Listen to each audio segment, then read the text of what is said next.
We're number one. Jimmy is being a cheap ass. You know, I'm like, damn. You heard it here first. Joe Rogan listens to our podcast. Right, we're the best. You know, they say people that cuss are more honest. So I'm an honest motherfucker. Put the fish away, Reggie. It don't even hurt to give birthday. Not for me. Nothing to it. Okay. Let's do it. Come on. I'm ready. I'm ready. I want to do it. I'll wear it on. I got one on right now. You want to see? Madhouse.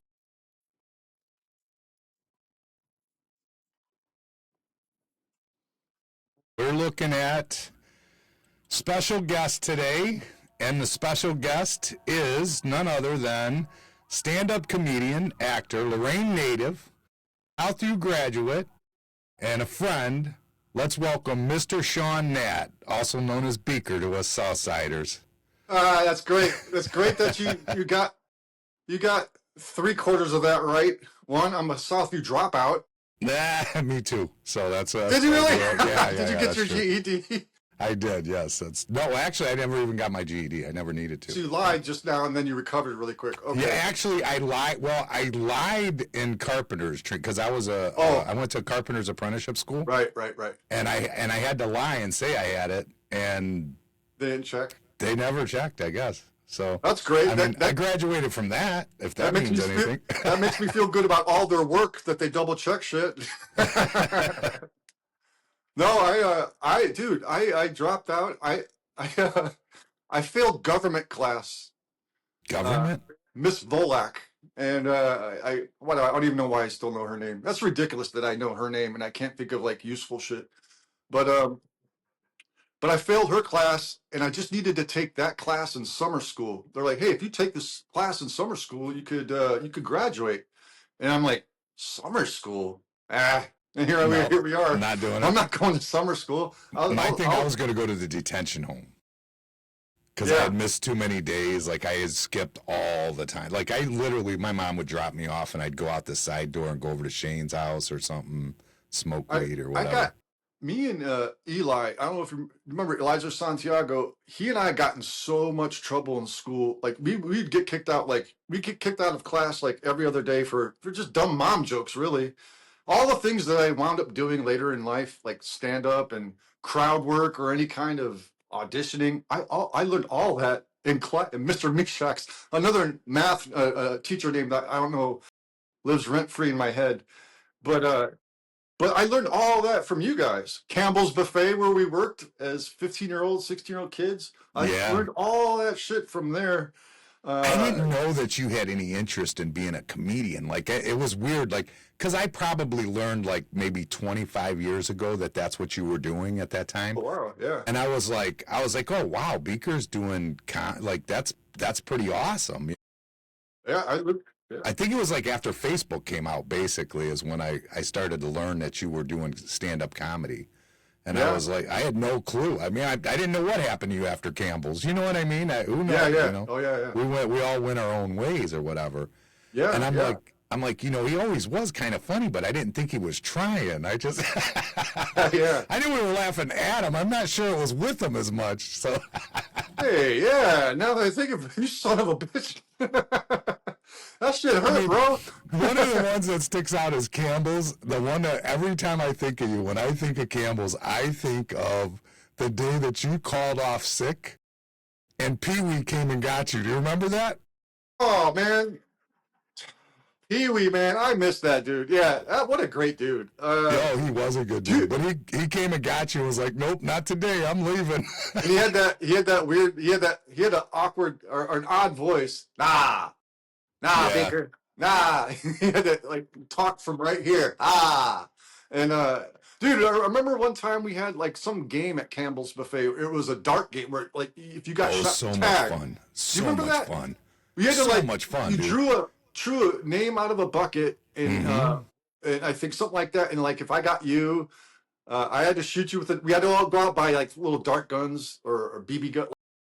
You know, plastic. I think were they airsoft, right? Isn't that what it was?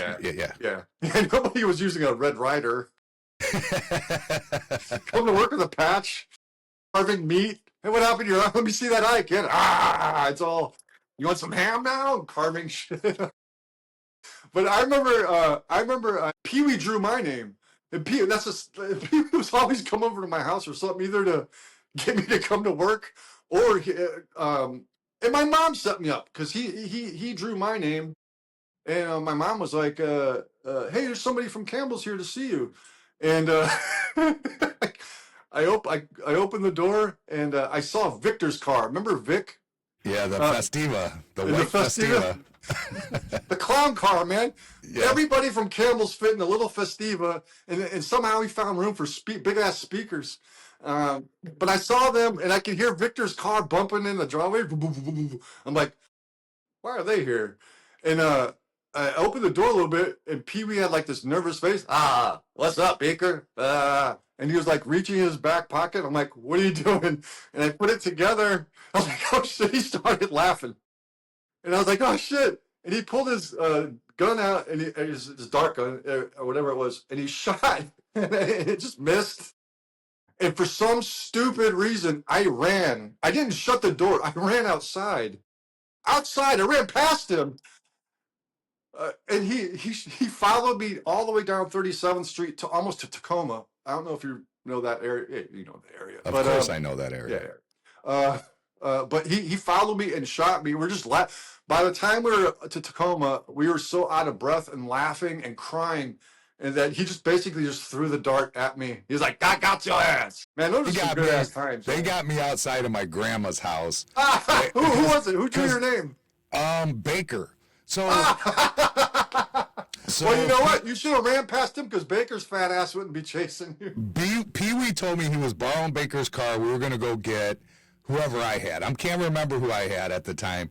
And I come out of my grandma's house, and Baker's on my grandma's roof and just pops me in the back of the head. Oh, man.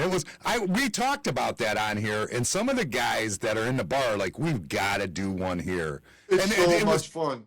It was the greatest fun ever. I mean, we had so much fun. I mean, do you remember how it ended? We're still talking about that. That's how much it stuck out. Do you remember how it ended? Oh, yeah. I don't remember. Who won? Oakwood Park, remember? Who? They all went to Oakwood Park. I think it was Victor and Baker. And they were in Oakwood Park chasing each other. Those two chasing each other? I would have paid money to see that, man. Yeah, that's how it ended. I would have loved to see those two chase each other. Do you know how they got Stephen? Do you remember them getting Stephen? No. They ran through Lorraine High and shot him. And one's yelling, shoot him, shoot him. Oh, shit. Oh, my God. Things you couldn't do anymore. Yeah, you couldn't do that now. No way. Oh, shit. And then there he is. Shoot him in a school. In the school, yeah. He's in the school. It was so much fun. And we've talked about it on the podcast, and a couple of listeners are like, you've got to do it. And I should. I do need to do it. Dude, it's such a good team building. It was fun, so man. I felt closer to all those guys, like all of them. Like Pee Wee and I just laughing until we're crying in the middle of the street. I mean, we're just laying in the street of Tacoma and 37th and just laughing and out of breath, man. And I still remember that, man. Like they were ruthless, though. You need those ruthless guys to be involved because they were ruthless. I mean, they got that Mark. Do you remember them getting Mark? Remember the real like dirty guy that worked in the kitchen? Mark, the old man. Yeah. Oh my God, the old man that we're probably way older than he was now. I can still smell him. I could still smell him in my nose, though. I could still smell Mark. I could still smell Genesee and whatever cheap cigarettes he was smoking. I need a Jenny. Remember his thing on Saturday night. Mark, what are you doing tonight? And he would stop. It was like like he had to do. It was like maybe an OCD thing, like a monk thing. Yeah. But it was the thing that I noticed about him is every Saturday night, if I was in the dish room, I'd be like, Mark, what are you going to be doing tonight? And I'd look. And he would stop what he was doing every time. He'd be like, brother, all I need is a cooled cream Jenny ale, and I'm set. And then he'd put his glasses back on and get back to work. He had to stop and tell me he's going to drink a cool cream Jenny ale or some shit like that, man. Yeah, I remember that. Do you remember me getting knocked out in the dish room? Do you remember that? By Clark? Dude, I have a Clark story. Go ahead. Oh, my God. Do we have... Yeah. What a motherfucker. He knocked me the fuck. I was fucking with him because I was an ass. I was a punk kid. So was I. Thought Yeah. I was cool. You know what I mean? We both found out that Clark doesn't like punks. No, right he now. does not. No. He was fresh out of the military. I'm like 16, I think, at the time. And I'm feeding the dish machine. And you remember the dish machine was on a conveyor. And if you didn't catch him on time, it'd squeak. So I was deliberately loading the shit out of it because Clark was drunk, and you could tell, you know? Yeah, yep. And that's the last thing I remember, dude. That I wake up in the hospital, right? And I'm in the hospital, and my mom's looking at me, and they're asking me who the president is. And I said, it's Ronald Reagan. And my mom, I'm looking at the look on my mom's face, dude. Clearly it was not. It would have been Bush, right? Yeah, but I didn't know yet because he had just got inaugurated. This was right when he got inaugurated. Okay, yeah. And I'm 16. I don't give a shit. You know what I mean? That's the wrong question to ask a 16-year-old. Right, exactly. But the look on my mom's face, I'm thinking I'm 50. I got to be 40, something. I had no clue. I'm like, the look on my mom's face, I said, Mom, it's not Reagan? And she goes, no, Jimmy. And I'm like, oh, my God, I'm freaking for a minute. And then I go, wait a minute, no, Bush was just inaugurated. And they're like, oh, yeah, okay, you got it. Yeah. But for that split second, I was scared shitless. I never got that memory back, though.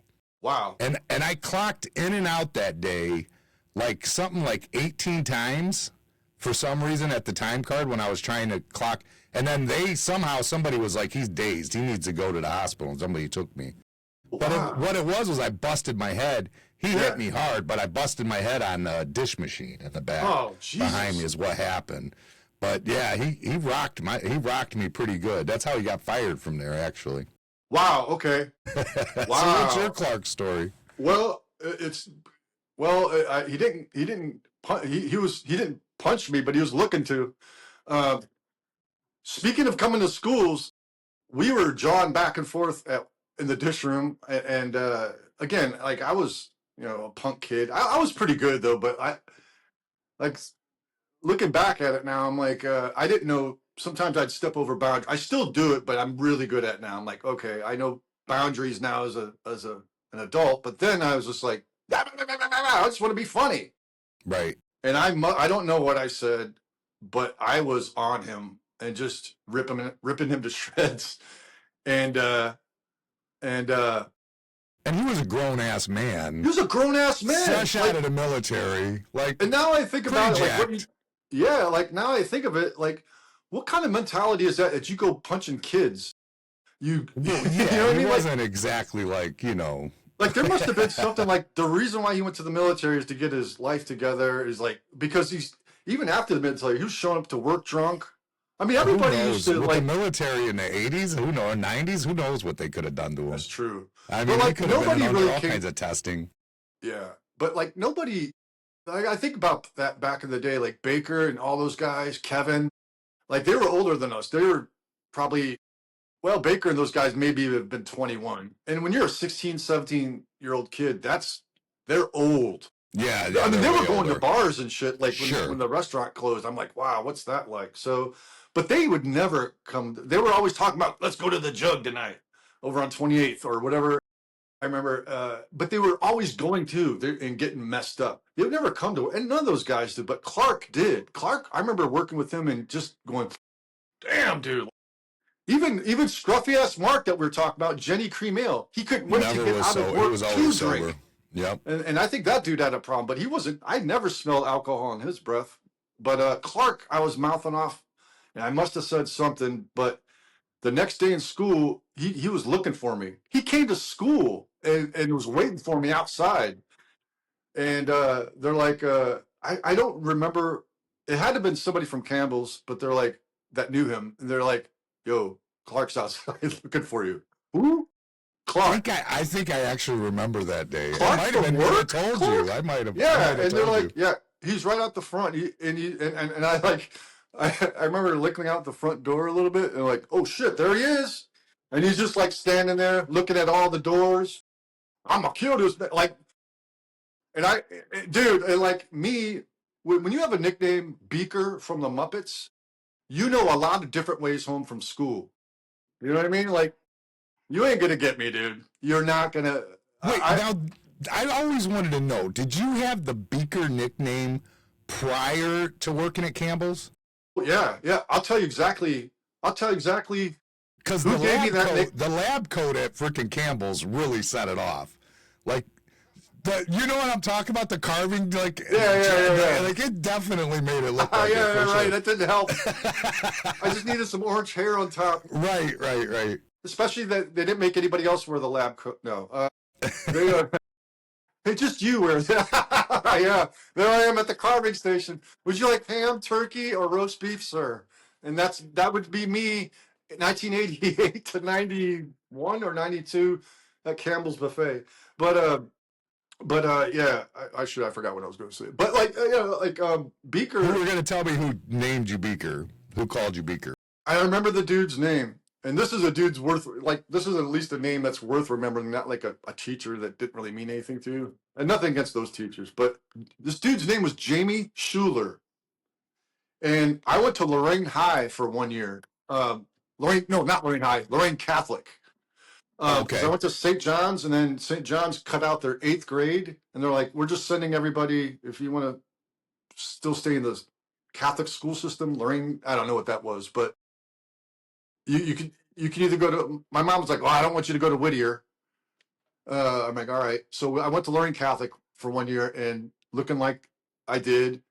And there was a table full of seniors, and I would have to, like, in lunch class, when it was lunch in the cafeteria, I'd have to wait in line, this long line, and their table was like right next to the line. And every day they would just be laughing at me, oh shit, there he is. And I'm just like, oh, God damn it. And then I just heard them laugh. And man, so many things I wanted to say. And I just bit my tongue. And they're like, and then they invited me to sit at their table, which, of course, looking back, it wasn't a compliment. You know what I mean? But I did. I knew I wasn't the cool kid, but there's also hot chicks at that table. Yes. And I'm like, if it was just you dudes, no. But you have hot chicks. And they have boobs, and I'm going to sit at that table. So I sat there, and this dude just one day was like, he just started laughing. He was like, oh shit, Beaker from the Muppets. And everyone just at the table was like, ah! And then I just stood up and I got the hell out, and I never sat at that table again. But Monica Reyna, I don't know if you remember Monica Reyna. I do remember Monica. Yeah, she was a good friend of mine, and she passed away tragically like in 1991 as a kid. Yeah. But I loved her, man. And I had a little crush on her too, but we were friends. But Monica, when I started Southview as a freshman, she's the one that leaked it to everybody.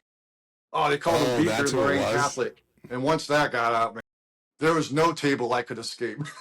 Well, you were always, I knew you, I remember you as Beaker. You lived across the street from my uncle. So I kind of... Yeah, Clifford, my Uncle Clifford, like where Danny and Bobby Duncan were always at. Yeah. Okay. That's my Uncle Clifford. He actually lives down with my mom now. They live out my mom lives in Amish country, and they just built a pole barn and put an apartment in there, and he sold his house. But wait, you're related to Leah Duncan? No, it's not. Oh. No, it's a different. That's a different Duncan's family. Okay. Danny and Roy are different than them, but. I knew Leah, obviously, but I'm not related to her. Oddly enough, I was related to Calvin and Jenny Farrell. Oh yeah, they live right around the corner from me. Yeah. Yeah, I found out about that because Jenny got a hold of me on Facebook and was like, "Did you know that we're related?" I'm like, "What are you talking about?" She goes, "My grandma was at our family reunion." I'm like, "What?" Jesus Christ! So everybody in Lorraine's related somehow. Yeah, and I always thought Jenny was cute. Good thing I never acted on it. Man, you I always thought she was cute. Kid. Man, that's crazy that your uncle probably witnessed that massacre on 37th and Tacoma by Pee Wee's Dart. He probably watched me run down the street. It's possible, yeah. Yeah, but Monica Reyna, rest her soul, man. She, and I thank her actually. I was like, man, I was livid though. I was like, I thought Southview would be a fresh start. No, not so much. No, but it actually wound up being a gift. Southview was rough for me because I was not part of my family's crowd. My family was the stoner burnout crowd. You know what I mean? Yeah, So I saw knew you guys all those people. smoking in the downstairs boys' bathroom that Mr. Reyes would bust you guys. Yeah, so I knew all those people and I was friends with all of them, but yet I was always like, I wore like whatever, Z Cavaricis and IOU types. I wore different stuff than they I remember did. that. So You used to wear a they make turtleneck fun with of the me. chain, bro. You wore Yeah, a turtleneck yeah. with a sweater, a white. Yeah, oh yeah. I remember that, and you had a nice fade. Yeah, And I a was gold always very chain with different. the nameplate on it. Yeah. I wanted all that shit too, but I would look ridiculous. I couldn't. I know it. I know my limits, and that wasn't in it. Well, I mean, I've looked at some pictures I actually got a picture of me at Pee Wee's house on Easter, and I definitely looked ridiculous, for sure. I didn't think so, man. I honestly didn't think so. I will send you the picture later on today. All right, yeah. Send me the picture. Let me look at it before I say you did. Because right now I'm just going by memory. Hilarious. And my memory might be fuzzy, but I'm like, hey, you didn't look that bad. But yeah, let me see that picture. No, I did just fine, but that day I was not doing my best work. That's for sure. Yeah. But yeah, Campbell's was fun. I loved Campbell's when I was there. It was a nice environment. It was fun. Family, man. It was a family-run business, and the people that worked there, like Vic and his mom worked there. Sean Cook and his mom and brother worked there. Like, I just Shawn was my kitchen manager for a long time here. Yeah, I know. He was running my kitchen, but me and him, I don't know what happened. I went on vacation to my sister's house. My sister moved to Myrtle Beach, so I went to my sister's house for vacation, like the only vacation I've had. And I go visit my sister, and this is partly my brother died in 2022, so it was kind of like the next year. So I'm like, I got to start seeing my sister more. I never got to really see my brother enough. So I decide I'm going on vacation to see my sister. I go to see my sister, and I'm halfway there, and Shawn quits. And he's running my kitchen. I'm like, what the hell? But he's told me since then, he's like, well, I found out I have cancer and this and that, and blah, blah, blah. But I'm such an asshole that I'm just like, oh, so because you have cancer, you get to be an asshole now? So I'm just pretty much like been mean to him ever since. But sure. I mean, I shouldn't be, but I mean, we've been friends a long time, but that one was jacked up, I felt. I mean, you couldn't wait like a week until I got back to, Should air it out on your podcast. It'd be great content. Oh, I've already done it. I'm constantly talking with shit him? About all of them. No, not with him. But that would be half a good... the other staff. I like wrote a song and sang a song about all of them once. And I can't sing. That's even better. I got to do something, goddammit. The Melody of Hope. That was AI's renaming of it. I always bitch about these guys here. But whatever, What are you going to do? So you run the bar and you're also a carpenter too, right? Do you do that as well? Well, I have a construction company now. I'm not working as much in the field, but the company that I most of what I do is sub out commercial carpentry. Yeah. Okay. That's most of what I do when I do, I really am getting I'm getting too tired to do both. It's starting to really weigh on me. Yeah, I was going to say, man, I don't know how people do. This is going to sound stupid, but I don't know how people do two things at once. And I don't mean, it sounds funny, but like two jobs, like run a company is a full-time job. Working your bar, owning your bar is a full-time, any of that is a full-time job. And I don't think people understand like how much work goes into. No, I was just telling my wife, restaurant for sure. It's like I was just talking with my wife about this. And it wasn't because it's not because of you. This was before I said I was going to do your show. People that what it was people. I know a lot of people that back in the day that were like, I think it'd be cool to own my own comedy club because they see I get to work with comedians. It's fun. It's drinking at night and do radio in the morning with and that's not it, man. You know what your job is? Fixing shit. Ordering shit, like dealing with drunks. It's nothing glamorous and glitzy about it. It's a business, and you got to get people in the seats, especially a comedy club. And back in the day when it was like Wednesday through Sunday, you have to put asses in seats every night. Once Yeah. you know, it was 5 nights, and that's hard. You have to hire Shocked at telemarketers. the amount of work that can go into a joke. Like, Yeah. and I point specifically to Nikki Glaser. Oh yeah. She told a story of where she spent 2 days, I think, deciding which word to use at the end of a joke. One word. Yeah. One word at the end of the joke. Like, which one was going to be the best one? Oh, I'd like to know what the word is, because a word can make everything, man. I agree. Yeah, Like the right word. I was shocked at it. I was like, wow, it's that much work? I'll tell you exactly who's the master at that. Ron White, Tater. I don't know if you know who Ron White is, one of the blue collar comedy guys, but that dude was a master at the right word and how he in the delivery of it. So, like one of his jokes was, I'm gonna butcher it. You know, he's from Texas, so he's got kind of a southern drawl. Yeah. He kind of talks like this, and he takes his time between words. You know what I mean?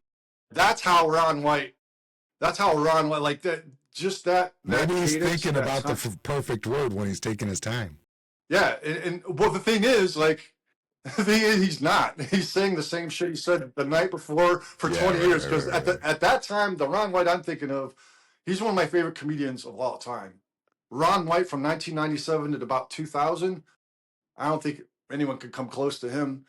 Maybe they probably could, but he was one of my favorites because of that. Like he had some joke where he said he was the name of the car was a Volvo. But the way he said Volvo, he was like, it doesn't matter when it's the cars, when it's a Volvo. He stretched Volvo out. I can't remember the joke, but a Volvo. I'm like, dude, you stretched that, like, there should be an intermission between that word. You took so long to say it, but it was so funny. And that's the right word. Volvo was the right car. And Nikki Glaser's right, man. Yeah, when I saw that interview with that, I was shocked. 2 days for one word, and I was like, how is that possible? You know what I mean? If you think about it, 2 days, that's probably 2 shows or 4 shows. If it's a weekend show, Friday, Saturday night, there's 2 shows. This was when she was talking about doing the Tom Brady roast. So this was putting together the writing for the Tom Brady roast. Oh, okay. All right. So that was probably a one and done. Although I do believe that they go and test those out at the comedy clubs before the roast, I'm sure. That's what I was going to say. So if it's a 2-show night, like a Friday, Saturday night, or like at least in New York, man, you can get New York City, you could do like 5-6 shows a night. And I mean, that's, if you think about it, that's 6 test audiences, 6 you're testing that shit out, and you're going to see right 3 shows with this word, maybe 3 shows with that word. Who did better? You know, right kind of like that. So yeah, I mean, hats off to, she's so funny, man. I remember her when she was a nobody. I talked to her, she probably wouldn't even remember me. Greg Warren is a good buddy of mine who's another funny comedian.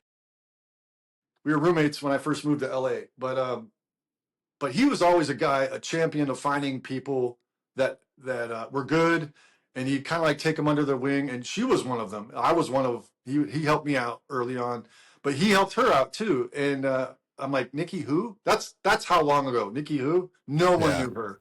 And I remember I feel like nobody knew her until the Tom Brady roast. Kind of, honestly. I mean, that's when I first heard of her, honestly. Well, no, I've heard her. She was making a name for herself a little bit before that, because she has her own Sirius XM show, and she's been doing good with that, and people come to see her.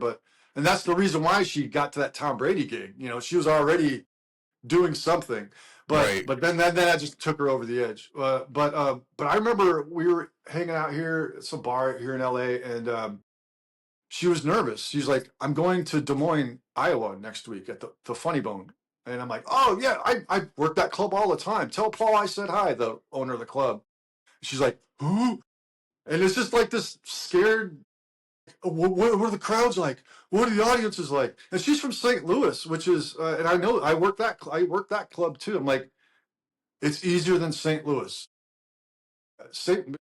I told her why. St. Louis, you have to be on top of those people. They'll laugh, they'll give you everything, but they won't roll. It won't be rolling over until the next joke. They'll be like, next joke. Right. You know? And I like that. And if that next joke isn't as strong as that joke that they just gave it up for, they're going to talk a little bit. They're going to be a little bit loud, and then you got to be on them. And I like that because it just makes you stronger. I'm like, and that's where she came up. That's probably why she's as good as she is, because she can handle and manage a crowd on the spot. Like she had to come up at the Westport in St. Louis, and I'm just telling her, man, Des Moines, Iowa is going to be a breeze, and that's my Nikki Glazer story. But so what was your path that got you into comedy? Like, how did that happen? Dude, as long as I can remember. Honestly, I wanted to do this for as long, 5 years old, 4. Whenever I could start watching it, whenever I was old enough to understand jokes on daytime reruns on TV, Get Smart, Dick Van Dyke Show, all those shows that my mom would watch or that would be on. I'm like, I understood the delivery and timing. I had really good timing. I got timing and joke knowledge and why something is funny early on. I was gifted in that some way. Delivery, not so much. Delivery was hard to do. But as soon as I could act those out, you know, I watched something and then act it out and get a reaction from my mom as a kid. I'm like, this is what I want to do. I want to do like what I see on TV. See, that's the key, like at your mom, because you know your mom's gonna laugh. I mean, she's gonna laugh. Get a reaction. So you probably weren't all that funny. No, and that still follow me to this day. People, this is why you can't freaking be too good to your kids. No, I'm kidding. Right? Yeah, I know. You just send them false messages. That's probably why she set me up to get shot by Pee Wee too. But I mean, what was the path though? What was the what? I mean, okay, yeah, you understood that you wanted to do it because you've seen the humor in it, and which is a common story with. I know Eddie Murphy talks about making a whole family laugh and stuff like that. Yep. So that's a common story. But what was the steps? Like, how did you actually get into it? Like, here you are, you're working at Campbell's, you're dropping out of school because you don't want to go to summer school. So what do you do? What's your move? How do you make it happen? When I got out of, here's another reason why I quit school, because I got a job like after school let out. I got a job at LaGrange Screw Products out in LaGrange. That's my whole family's from out there, Penfield basically, but I know that whole area well, and it's right. And LaGrange Screw Products was right in front of Keystone, and that's the school I wanted to go to because my whole family went there. That's where my girls went. There was a Keystone. Oh, really?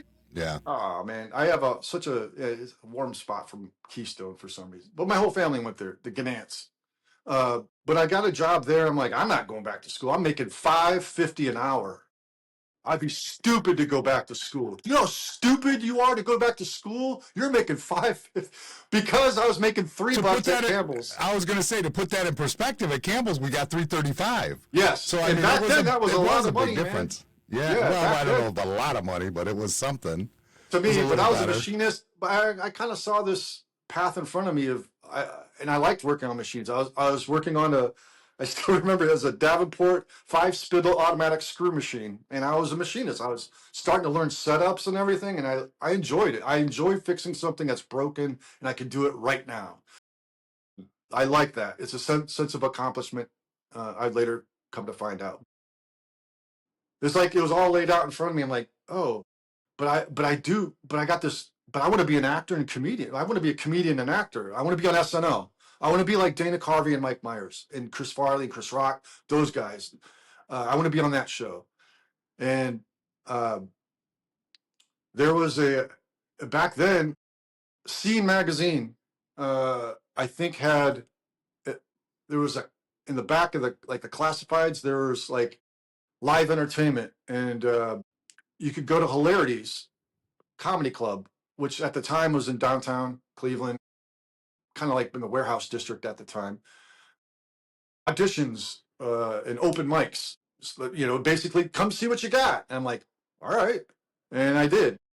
I drove all the way down there, and How scary was that? it was frightening, man. It was How terrifying. old were you? 20? 20 years old? Yeah. 20 Yeah. years old. And I you think go I was- on the stage at Hilarities. Oh my God, yeah. I was 20, and to think about it now, like I don't even remember what I said. I had no act. It was all. I do remember one joke, and it's why they didn't book. They're like, dude, no. And it was some. I mean, because back then you just do a lot of dick jokes, and because it makes people laugh. Dirty humor, blue humor makes people laugh. It could be cheap, and it's also if you don't know what you're doing, that's what you go to. And I'm like, all right. So I did something about masturbating and hiding tissues under the bed. And by the morning, it looked like I had a collection of Greek statues. They're like stiff, which is kind of funny now, but American Pie shit, right? yeah. But like, oh my God, dude, I can't believe you said that's truly that's even more frightening than like what I said than just going to the club as a 20-year-old not knowing. Like, it's oh my God, I said that. But they had a dude there that like kind of ran sessions, like the open mic tryouts and stuff. But he was also a guy that you could take a comedy class from. He'd help you out. Hey, this is what the club. This is how you write a joke a little bit. You need an act. You need at least 5 minutes of non-dick jokes, and then when you like start hanging out there a little bit, other people come in. Hey, there's an open mic in Medina you can get on. They'll let anybody on. All right. Well, that was my first real time on stage, like as a not just like an open mic with 15 other people. This was a 3-man show, an opener, middle, and headliner, and it felt like legit. It was in a bar in Medina, and that's kind of how I started. It just kind of went from there. Like you meet those people. Hey, there's one in Youngstown. You should try the Funny Farm in Youngstown. They do. Oh, then you should go to Columbus. Oh, you should. It's just that, and you just start making these little round. Like you should do Tucker's Bar, Madhouse. Man, they have comedies there on Thursday nights. Okay, if you were around then and you had a stage or a bar, and you had some sort of open mic comedy, I would have done it. I would have done your place. I would have ate it there too, and been like, where's the next gig? And then it just, then you kind of get better. You get better. You're like, how right. long did that take? How long before you like kind of felt like, okay, I've got something here? I don't know. I'm still You don't know. no. I'll tell you. You know what? Actually, you know what's sad? About 4 years ago, it clicked, and it's after I kind of like I don't do stand up as much anymore, but I realized like. I don't know, being away from it. And then I did this show about 4 years ago in Omaha. I actually moved to Omaha, Nebraska, and I got my start there. Weren't you like the MC or something? Yeah, or? I was like the house MC there for 2 years. That's where I really did all my growing. That's where I learned to do morning radio. It's how I learned to do this. Everything was pretty much in Omaha because they're like, you could be the house MC here and do every show and get paid. I got paid like $200 a week. Which is that's good. There's no money in stand-up, so that was good money. I just keep doing these gigs like LaGrange Screw Packs for $5.50 an hour. You're a fool to go back to school. I'm always fanboying over these low-paying gigs, but that it was truly like college for me was Omaha, Nebraska, and I lived there for 2 years. My wife is from there, but I went back to your wife was from Vietnam. No, she's originally they're refugees, Vietnam War refugees from Laos. I'm just being funny. No, but she's from Laos. Yeah. No, yeah. Oh yeah, but it's not easy, is it, Tucker? It's not. Look at you. Not be. I want you to look at your face. Look at my face. I'm your audience. Yeah, I'm not good. But I went back there like 3 or 4 years ago, and I don't know. It clicked. Like I was always funny off the cuff. Like if a joke bombed, I was funnier at recovery, than the actual joke. Kind of like Johnny Carson. Like this part of the reason I like Johnny Carson as a kid so much was when you do his monologue, he would, everyone liked that. It would be a joke that would bomb. The crowd didn't do anything, and you just do, well, yeah. And it's like, you know, or just, yeah, I seen what is he for? Dave Chappelle. He just did that monologue for Saturday Night Live. Did you see that? probably. Yeah. And he had a couple of them in there. He's like, okay, never mind. Yeah. You know, like he's pretty good about it. He did it like it made you have it good. to be, man. Yeah. And people like seeing that because, and I realized like when I went back to Omaha a couple years ago, and I was like, you know, it just dawned on me. I'm like, man, everyone always says you're funnier when you bomb, you know, or if a joke does not bomb, but like if a joke doesn't do well, and you're good at recovery and keeping up the audience, you know, the energy of the room. You don't lose the energy of the room. People really respond to that. And I'm like, well, that's a win-win situation. If a joke works, then they laugh. If it doesn't, they laugh harder.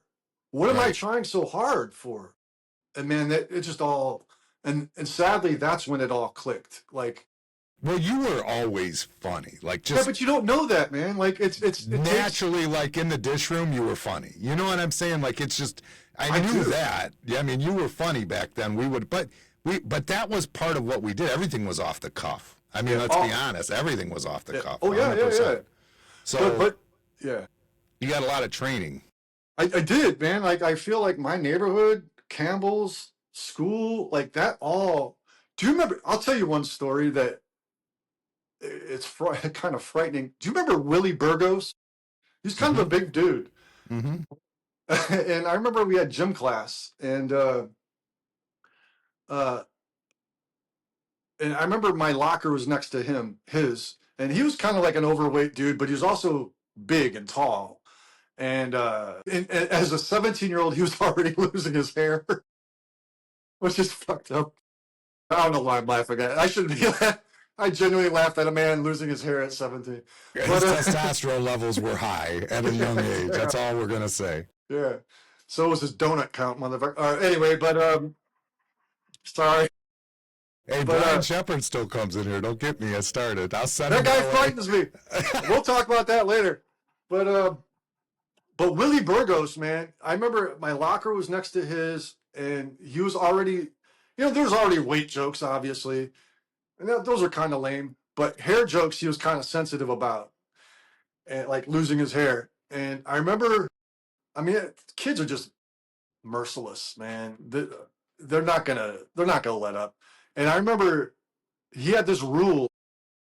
He goes, "Yo," like to everybody who listened. We're like getting dressed for gym, and he's like, "Yo," and everybody be like looking at him. He was like, "You could say anything you want about my weight, my hair, but if it's not funny, I'm gonna punch you, any of you, or all of you." And man, there's just something in me. I was like, I'd never want to get punched by that dude. You know, but at the same time, I was like, challenge accepted. I didn't know it. I'm like, only an idiot would do that. Like, willingly go into the mouth of the lion, you know? And I would watch. I remember one time Joey Gracia. Do you remember Joey Gracia? It's Victor's cousin. Yeah. He had like these big ass bushy eyebrows. He was hairy. He was like chest hair by age 16. Definitely had hair under his arms. I had like one curly hair. He was like the hair club donor. I was like nurturing my one. Come on, puberty, kick it. And this dude's already shaving and shit in gym class. And but anyway, Joey Gracia went up to Willie once, and I don't know what he said, but all I saw was Joey Gracia. You just hear a thud, and then you see Joey Gracia's body, his whole body just like across, did that, like across the room into the lockers. And it just was like, damn, I guess it wasn't funny. And I'm like, shit, he really is punching people. It's gotta be. And and Minute said something. Eric Williams, whose nickname was Minute, because he looked like Minute Bull. He said, and he was like a bigger dude, and he said something like the next day and went flying into the lockers. I'm like, God damn, Willie's fucking everybody up. I'm next. And I the whole didn't have time to are be you next. writing your joke? Yes, and I was like, I don't even remember what I was doing. But watching those two guys get sent into the lockers, flying into lockers, like it's like Nikki Glazer. I'm spending 2 days on words now, making sure this shit lands because I don't want to be like them. The locker room. Yes. But man, and I went up one day, and I don't even remember what the joke was. I wish I did. And it was a hair joke. And I think I tied it to a weight joke. So it was like a 1-2 punch. And I remember specifically just going up all nervous and going and closing my eyes and saying the insult and your hair because of the weight. And I just did that. And then nothing happened. And I'm like looking with one eye, what's going on? And then Willie's just like this. He's like, Beaker, that was stupid. All right. That was it. I won. You got it. Your joke writing skills I always were think achieved. like, when people say, how do you, where do you get anything from? Where do you get your, if a joke bombs or whatever, like your personality, it's that shit, man. It's you guys. It's Willie Burgos. It's the dish room account. It's all of that shit, man. Yeah, people would never grasp that, I don't think. Like that South Lorraine, well, Lorraine in general, it's the international city. It's the international city. We made fun of each other for our race, our weight, our freaking broken glasses, whatever it was that we had, we were throwing it at you. None of it was, and nothing was evil though. It was all just nothing was evil about it. It's just what we did. It was just the way we grew up back then, It was. I didn't realize this until another realization in life recently. I've been out here for almost 25 years. And I lived on the road. Lived on the road doing stand-up. Met a lot of people. I'm not bragging, by the way, but I'm just saying I have enough life experience that in living in different places like LA is man, just one city block, you're gonna see every nationality. You're gonna hear so many different languages, and that's cool. But I realized why Lorraine is so special is this. Out here, yeah, we live together, but nobody goes to school together. Nobody works together like Lorraine does. Like Lorraine is this shit. Yeah, LA is like, hey, we see you and we hear you, but no one's talking to each other. No one knows each other's cousins, like the Santiago family, all these, these big the Clifford Greenhill family, the Greenhills, who I used to always joke they're like the Wayans family of Lorraine, because there's like 9 of them and they're all funny and cool and like. Eli was coming in a lot at one time. We were kind of close for a little bit. When I first got divorced, I was seeing him quite a bit. In fact, him and his sister invited me over for I want to say it might have been like Easter dinner or something when I was recently divorced, hanging at home, and they reached out and said, "Hey, come on over and have Easter dinner or whatever." Yes, man, I used to go to their house. Yes, I used to go to their house when I'm growing up, and when I grew up, man, I'd have 2 Thanksgivings, one with my family, and then one at the Santiago's, man, and that was just his mom, she had a really thick Puerto Rican accent. She didn't call me Beaker. She called me Speaker. Speaker! And big hugs from mommy. And like, I always had a table or a chair at the table. They always saved one. Like, those are special. That's where I get everything from. But like, that's where I learned, like, I started to appreciate Lorraine. I'm like, man, I hated Lorraine growing up. This place sucks. I want out. That's why I'm here. But being away, I'm like, I actually think Lorraine is one of the realest cities ever on the planet. Was. It's a lot different today. Is it's it? not what it was. Well, okay. I'm going back. There's no work for anybody anymore. That's the problem now in Lorraine. Not all the industry is pretty much gone. And if people have those good jobs at like Ford Motor Company that are still there, they're usually living in Avon or Amherst, Medina, Range. They're just not in Lorraine like they used to be. I'd like to see that change, but I mean, as of right now, it is definitely not the case. There's not a lot going on there. No, and it's just not the same as it was. No, but I'm also like thinking about, because I'm thinking, well, why did I hate Lorraine so much? It's just because I don't know anything else. Well, And then it was once I because you were a teenager, and yeah, you don't know teenage anything. years suck for a lot of people, and that they associate with where they're at, but it has nothing to do with where they're at. It's Exactly. just being a teenager. It's a state of mind. And Yes. but also I realized why Lorraine was great is because of it's because of those stories I just told you. Like, I have never met one person that doesn't like Beaker.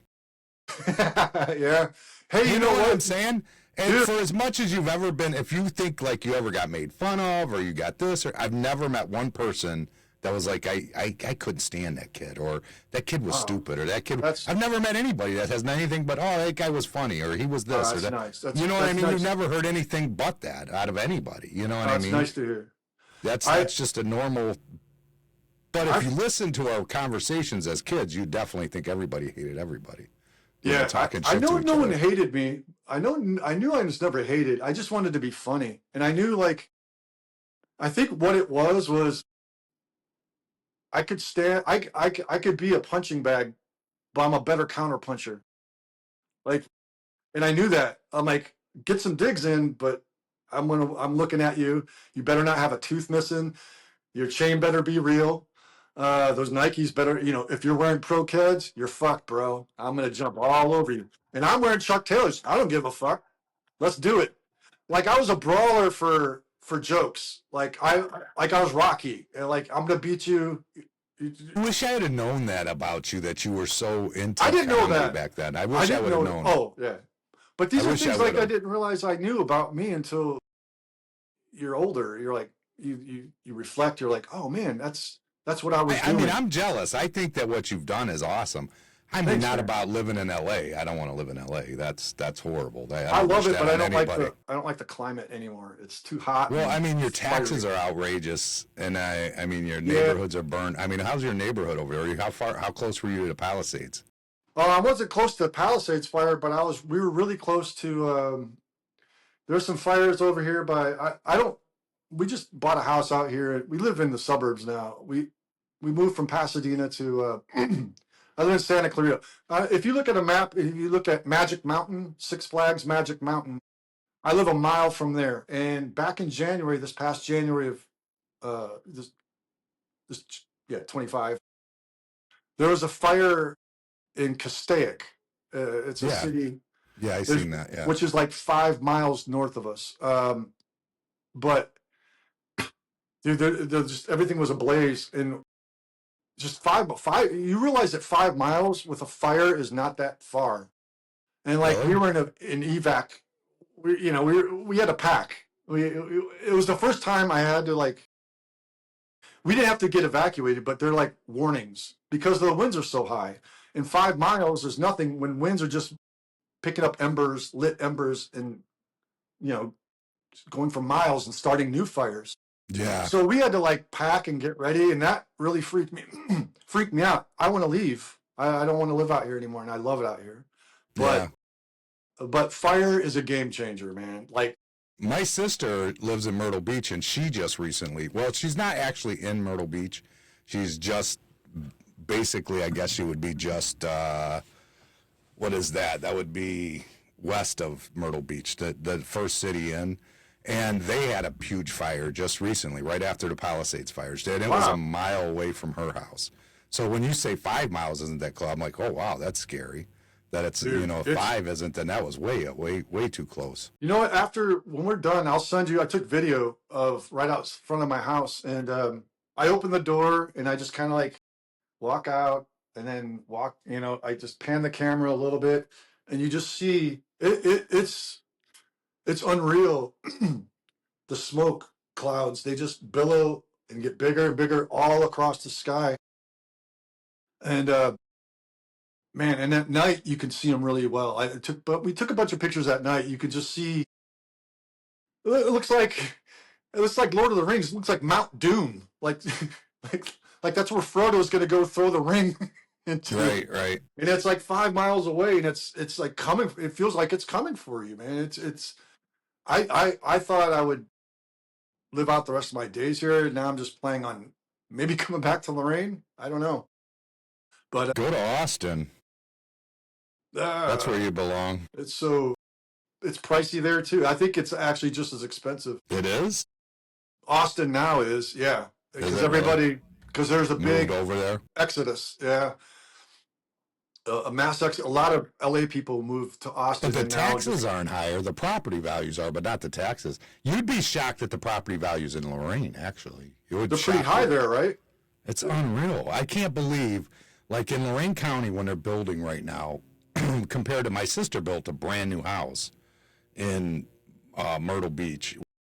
It was about 90 something a square foot. So she got a 4,000 square foot house for like 360, 370 some thousand. Wow. Here, for 360,000, you're getting about 1,200 feet. You know what I mean? And which compared to LA, I mean, obviously is nothing. It's chump change. But like those Homewood houses, they're like 160,000 now. Yeah. That's Yeah. crazy, dude. That's I know. insanity. That's I could buy it. nuts. I know. And that's, I mean, I wouldn't move back to Homewood, but those kind of prices, like, man, how would you just like to have a house paid off? I could sell this house. We could sell this house right now and probably buy 2 houses in Lorraine, live in one and rent out, investment property for the other. Sure, But I don't know yeah, if that's I'd want- possible. I don't know if I'd want to do that, but we live in a really good neighborhood. We live in a really good suburb with tree-lined streets. In fact, that's where I get all my workouts in. I just walk up back and forth down the street, and it's So really what's this new business you got thinking about? Is Well- that transferable? well, Jimmy. I'm glad. Yeah, it is actually. I'm glad you asked. No, it's basically make funny sympathy cards. There's a market for funny, real sympathy cards, and it's all the shit that we were just talking about. How people really sound, like real talk. Whatever I said to Willie Burgos in that locker room, I didn't get punched. You know what I mean? Because it wasn't fake and it was real. And it came from the heart and it was funny, and that's what that's what goes into these animated cards. Sympathy, grief, loss, anxiety, depression, hopelessness. I wanted, I lost a lot of people. In 2015, my mom passed away, and each I year, remember you coming down for that, yeah, each year though, from 2015 to 2021, I lost a family member. It was I lost almost my whole family, Wow. everybody, and everybody that I was really, really extremely close to died, independently from each other. 2 of them were grandparents. They're old age, but like my mom, my aunt, and my uncle, who was like my brother, they all died early of cancer, and that just does something to you. And in those times, I needed to laugh. The weight of life was just too much. Like just all that happening. Like I'm still processing I was still processing my mother's death, and then I couldn't imagine. to have, I don't just even want to to think keep about that one. it just keeps coming, and it just kept coming. And then you're like, is there a target on my head? Well, yeah, we're all gonna die. It's just a lot of coming acceptance, basically acceptance So that we we're are at all. that age now. We're at that Yes, age now. it And is, that's we start seeing it, and it Yep, sucks, but that's it what does. age we're at now. Yeah, and I was like, okay, this is going on. Like, okay, I don't have forever, and you don't have forever, and the other people that I love don't have forever, and that could be really heavy. And I needed to laugh, and as much as I appreciated the cards and condolences that were coming in, those are great, man. I will never shit on people for sending something religious, even though I'm not. I know what you're doing, and you're reaching out, and that's what I love. That's the important part. But I need to laugh, man. Me being me, I need it. And I want to make people laugh, and I want to get back to me making people laugh and doing that. And I wasn't finding those in cards. I was finding them in people's, texts, buddies from all over. Hey, go fuck yourself during these times. Right. And I'll be like, yes, go fuck myself. Remember Eddie Murphy Coming to America? Yes, motherfucker. Yeah. Hello, Queens. Go, shut the fuck up. Yes, fuck you too. I felt like it was like that moment where I'm like, yeah, this feels good to laugh. And people sending me dick pics, and not of their dicks, I hope not, but just dumb shit like you would do to get you out of that. I hope not. I don't want to see her. Um, but I realized, like, man, those are the laughs I needed, and I realized, like, I was doing that for people when people were saying, hey man, when my mom passed away, this is what you did for me. And I was like, I did? Yeah, man, you told me to go fuck myself. You said, you know, hey, I want you to, in these times, it's best to like turn out the light, take a deep breath, and go fuck yourself. I said that to somebody, and they're like, dude, that saved my life. Like, I said that. They're like, yeah. I'm like, and it just clicked. I'm like, I'm not gonna. Those aren't in my cards yet. But one of the cards I have is this doesn't define you, but that haircut you had in high school does. Right. Okay. I like that. Yeah, that's good. So like they're insults, and then they're meant to like get people snap you out of that moment of whatever pain you're in, even if it's for a second. Just hey, stop, laugh. And so because this shit isn't going anywhere. Like, have you sold these yet? Yeah. I smartass.cards is the website. Smartass.cards, okay. Yep. And do you got them in any stores anywhere yet? No, right now we just launched. Oh my God, we just launched a week ago. Right now it's just e-cards, animated e-cards. But but I do have plans for physical cards, holiday cards, which are not on there yet, and merch, T-shirts, mugs, with all the jokes I wrote, and all those jokes, man. Again, Willie Burgos in the locker room in gym class at Southview. It all stems from Campbell's Buffet dish room. Shit better be funny or you're going to get punched. That was always my mentality. It better be funny and real or you're going to get punched. And punch can mean no one's going to laugh. You could substitute punch. It's just got to be real, or people will not respond to it.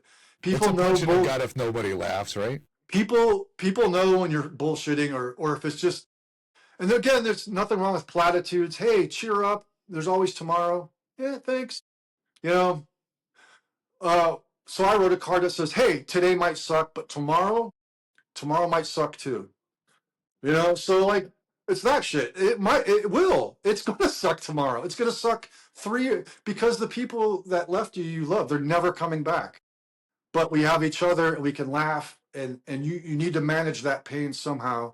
But you also need to know that you have to laugh and love in life because it's, or you, I don't know, you'll be in a bad state, I think, mentally, physically, emotionally, and it's just your health.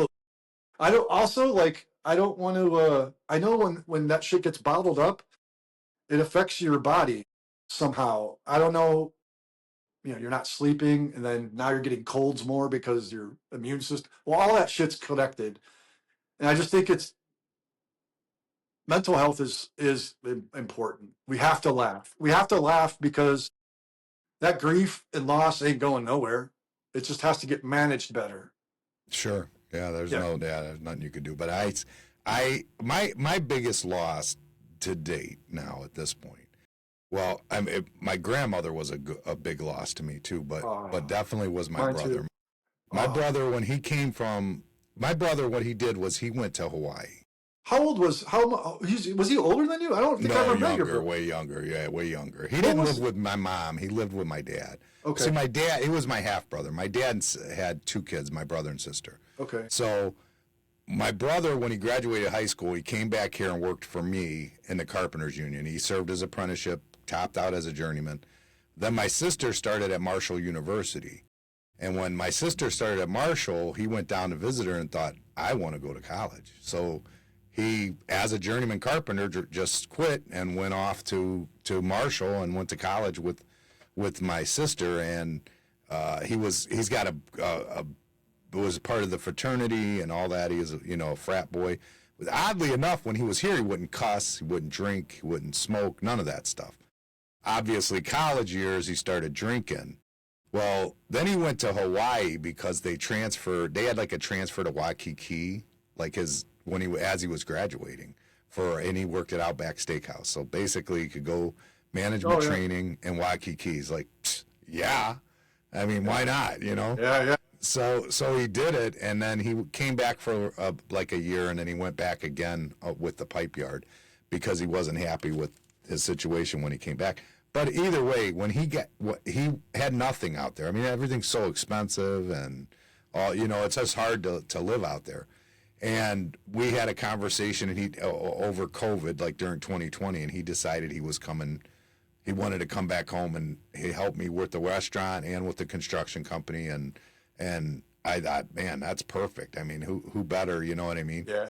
And then he came back, and everything was going good, but he had a drug habit that I did not know about. You know what I mean? And he ended up overdosing about close to a year after he got here, almost a year. I'm sorry. So it was rough on me. I got the year I got with him. I'm glad for it. Yep.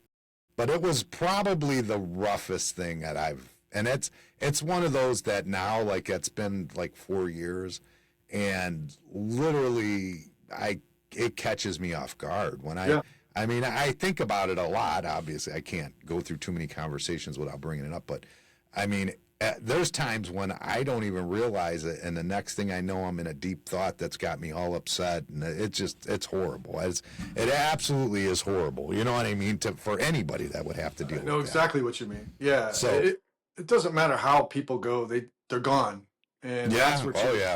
I mean, you could get upset all the millions of ways and combinations of a drug habit, a car accident, cancer, heart attack, whatever it is. Who gives a shit? They're gone. Right. That's what you're upset about, you know. Right.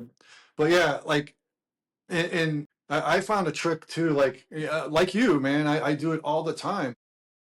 I'll be in deep thought, and I'm just always so sad. You know, remember in Avengers? Remember the Hulk in the first Avengers, the 2012 Avengers, when it came out, and they're like, they need the Hulk to get angry. Yeah. He's just not angry. And he's like, it's Bruce Banner saying, you guys want to know it's at the end. He's like, you guys want to know my secret? I'm always angry. And he's like, "Argh." That's me, but with sadness. I'm always sad. Like, it's always a thinly veiled, like, I'll laugh. I am happy. All these jokes and laugh, these are genuine. You're not ready to hang yourself or nothing, right? Oh, shit, is the rope in the fucking shot? No. Nothing like that. Well, I mean, Robin Williams was a shocker. I mean, it was like, that guy's dealing with depression? Like, I mean, yeah, and you would look at him, you go, this guy's so funny. He seems like he's got his shit together. What could he be depressed about? Yeah, you know what I mean? But I know. But it's, you never know. It's just, it's just, it hits us all. We process it differently. But one of the things, like you're saying, like you get into deep thought, and you're like, and then you start feeling a certain way. Because I'm always sad, it's always there. It's never going to go away. I know that, and I can manage it better. But if and now I can, like, kind of squash that shit. Like, dude, I'm not crying. I don't feel like crying right now. I can do that anytime. Auditions, Hollywood I always auditions feel are better like, after a good cry. oh man, always. A good cry, like, feels like it just releases something. It does. It is a good cry. There's something about it. A good cry is always good. But unless it's that, like, if it's just a bullshit bitch cry, I don't feel like doing that. Unless it's a good, like you just said. Then I'll cry watching Family Ties, dude. I got some issues. That's always a I'll be watching tearjerker. Saved by the Bell, and I'll be like, oh man. God, the way that Alex P. Keaton swiveled in his chair and checked out that notebook. That's all of us, bro. Why can't they just get along? Come on, Mallory, meet him halfway. But what I do, there's a trick I like to do when when it's going down that, when I find out that I'm starting to get a little feeling a certain way, and I don't want to feel that way. I think about something that person who's no longer here. Like, think about your brother as the human being he was, just a person, not a drug habit, nothing like that. Something else that pissed you off. This motherfucker's always late. Something that annoyed you. whatever it is, and just sit with that and just live in that moment. I'm trying to live in the when he pissed you off. He's my little brother. He pissed me off all the time. I got plenty of those moments, but I wouldn't live in those moments. That's horrible. No, it's not, because what it does is, like, I'll think of something. My mother was, I'm a non-smoker, and I know you're smoking. Who gives a shit? But I'm a smoking fiend.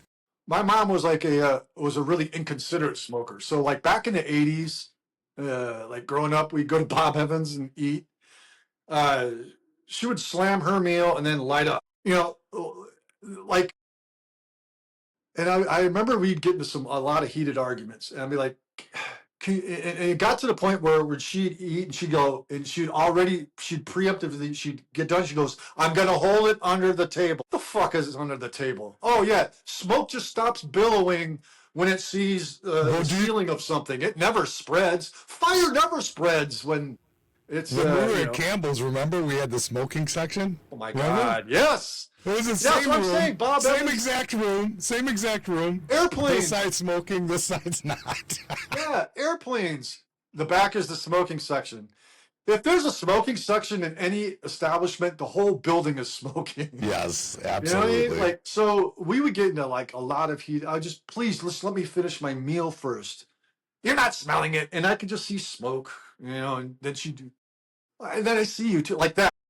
Like what you're doing right now, you're my mother and I'm eating my sausage and cheese omelet, and it's just ruined because it's, So anyway, I think of those moments and I'm like, God damn it. What do you mean you're going to hide it? I relive those arguments. And then I catch myself. I'm like, man, I'm not sad anymore. I humanized her. Those are real. It's always going to be sad because she's gone, but she was also these other things too. I'm not sure that it's healthy to pick the mean things. Can't you think about when she spelled your name in the alphabet soup? Like, isn't that okay? Better? Isn't that better? Like, I don't know. No, because like my grandmother, like if I think of my grandmother, I think of like I come in, it's cold outside. She made alphabet soup, and so we wouldn't argue where to sit. One would say Danny, one would say Bobby, and one would say Jimmy and the spoon. So God, the problem with that, Tuck, is that's sad. that makes me be like, man, I wish I had that. I don't want to be on that fucking Bob Evans table. That's the whole point. Is like that's always like I'm always going to be sad that she's not here and all the good things. So you're way like more good things. But you're like looking at all that stuff, and it's like it sounds like your analogy is that if you think of it that way, then you'd be like, yeah, I'm glad the bitch is gone. No, not at all. No. Oh, God damn. No, that's not what I'm saying. Finally, Jesus.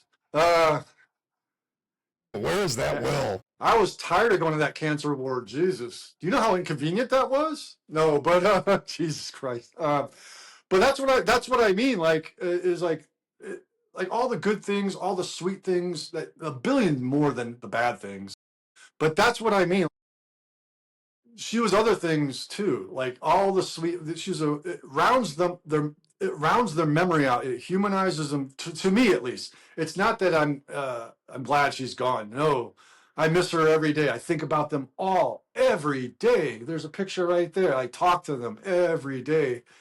There's things I'll look at their pictures and go, "What the fuck were you thinking when you said that to?" Because it's better than constantly being, "But you're no longer here," and the alphabet soup.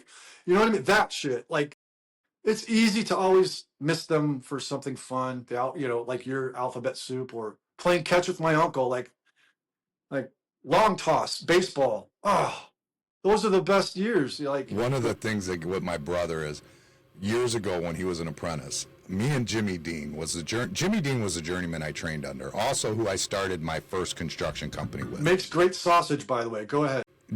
Me and Jimmy are working. And we're hanging these 16-foot drywall piece on the lid, we're hanging them outside on a CVS or something. I forget what it was. Chris can't reach it because me and Jimmy are the same height, and Chris was a lot shorter. And Jimmy Dean told him, "Go home and grow." You know what I mean? Which is funny. Yeah. I never thought about it. It was funny. Like he just looked, he's like, home and grow. Just sit and grow. You better grow, bro, or you ain't coming back. Jimmy Jimmy had a million of them. Yeah. He said there was one guy that would it seemed like he never could remember what he had to do. He goes, wait, you got a fucking reset button in your ear when you hit the pillow? It just fucking resets every night? You know, he always had a bunch of them. But the funny thing, though, is when we emptied out Chris's apartment, we empty out his apartment, and he's got a placard on his dresser, okay, where you can put your own letters on it. And I have it at home now. It sits there just as he left it, and it says grow on it. Ah! That's awesome. I mean, 20 years later, you know what I mean? Yep, And it's still, got it on it. It was a placard on his dresser in his bedroom where he put it on there, grow, you know? Which I thought was hilarious. Yeah, like that's funny. And like, yeah, they don't have to be just all annoying things that people to get you out of that. Funny moments like that. Like I one time my uncle, who's like my older brother, he's only 10 years older than me. And we definitely had that relationship. Definitely felt like an older brother. I learned everything from him. He was the funniest man on the planet, man. He's like that Jimmy Dean guy. Like, and he was an electrician. He was a journeyman. So he was like what you guys were, you know, like going to sites, all these different places all throughout Northeast Ohio, Pennsylvania, Michigan. You know, he could go anywhere. But he was the funny one. But he was also so fucking funny. You know, just with me, he like growing up, like before he died, this is probably 10 years ago, 10, 15 years ago. I was home visiting and I had just I found an old school Nintendo from the Pasadena, the Rose Bowl has a flea market like the third Sunday of every month. And we went, okay. And I found an old school Nintendo. And it had, and also Tecmo Bowl. Remember? Yeah. And I'm like, oh, and it was like $10. And the dude was like, yeah, it works. You could plug, here, I'll plug it in right now, man. I'm like, first of all, we're in Southern California. Where the fuck is that accent come from? Merle Haggard. What the fuck? So he plugs it in. He's like, hey, test it out. And I'm like, sold. I bought it. And I couldn't wait to bring it home to my Uncle Kurt is his name. And we're playing. I come home, I visit, and we're like Christmas time, I think it was. Right in the middle of a game, he just gets up and he's kind of like holding his ass. He just gets up, holds his ass, and he's like wiggles all the way across the room into the bathroom, the whole time yelling, I gotta poop, I gotta poop, I gotta poop, I gotta poop, I gotta poop, like a maniac, like Rain Man. I gotta poop, I gotta poop, I gotta poop. Just shuffling across, a grown-ass man with responsibilities and a family and shit, saying this, and then, of course he's shitting with the door open around the corner, and you just hear the unload, and everything just being emptied, the water, I could hear splashing. I'm like, what the fuck? What the fuck, dude? Come on. And he just goes, ah, my asshole's coming. Ah. I think of that all the time, and it makes me laugh so hard. It still makes me laugh. It's so stupid. Yeah. It's better than being sad. Yeah, it is better to me. One of the things too with my brother, real quick. This is the last I'll talk about him, I guess. Okay. My brother was like you. He hated the cigarette smoke. I was different. My dad, when he lit a cigarette in the car when I was a little boy, I used to love that smell. I go, I loved it. I loved it when I was a kid. I remember specifically like, oh, he lit another one. That fresh light. Not like as it smoked, but when he just lit it, that smell for whatever reason, I loved it. I don't know what it was. Sure. But anyways, my brother had all this energy, you know, and I'm sitting there going, man, I wish I wouldn't have smoked.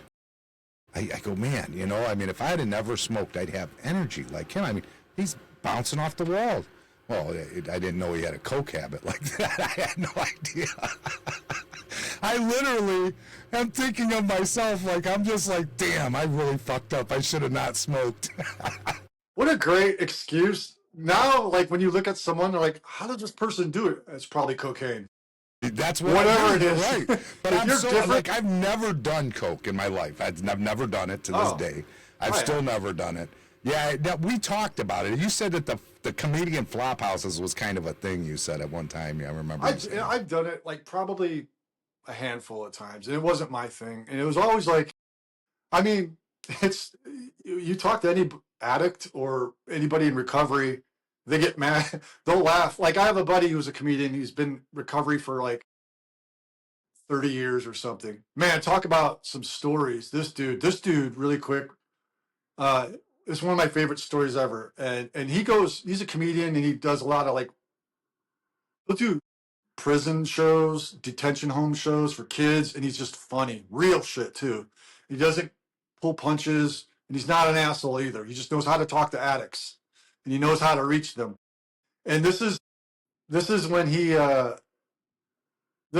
got sober and clean. His name's Mark Lundholm. Look him up sometime. He's a great dude, good buddy of mine. He he's from San Jose, and he said he was a junkie at the time. He was coke, meth, whatever he can get his hands on. Earlier that day, he took a gun off a dead homeless guy and kept it. And he was casing out this supermarket at night. He needed money to buy drugs, and he's casing out this grocery store. It's like 8, 9 o'clock at night. Sees this little old Asian lady pushing her cart to her car. He's like, yeah, that's the one. She gets her groceries in her car. Right as she gets in, he comes in from the side, points the gun at her head. He's like, give me all your money. And she just takes it and points at him. And he said he shit his pants and got the fuck out of the car. He's like, ah! He ran out of the car and he ran behind the grocery store into a dumpster. The dumpster's full of garbage. And he said he laid there for like 3 hours.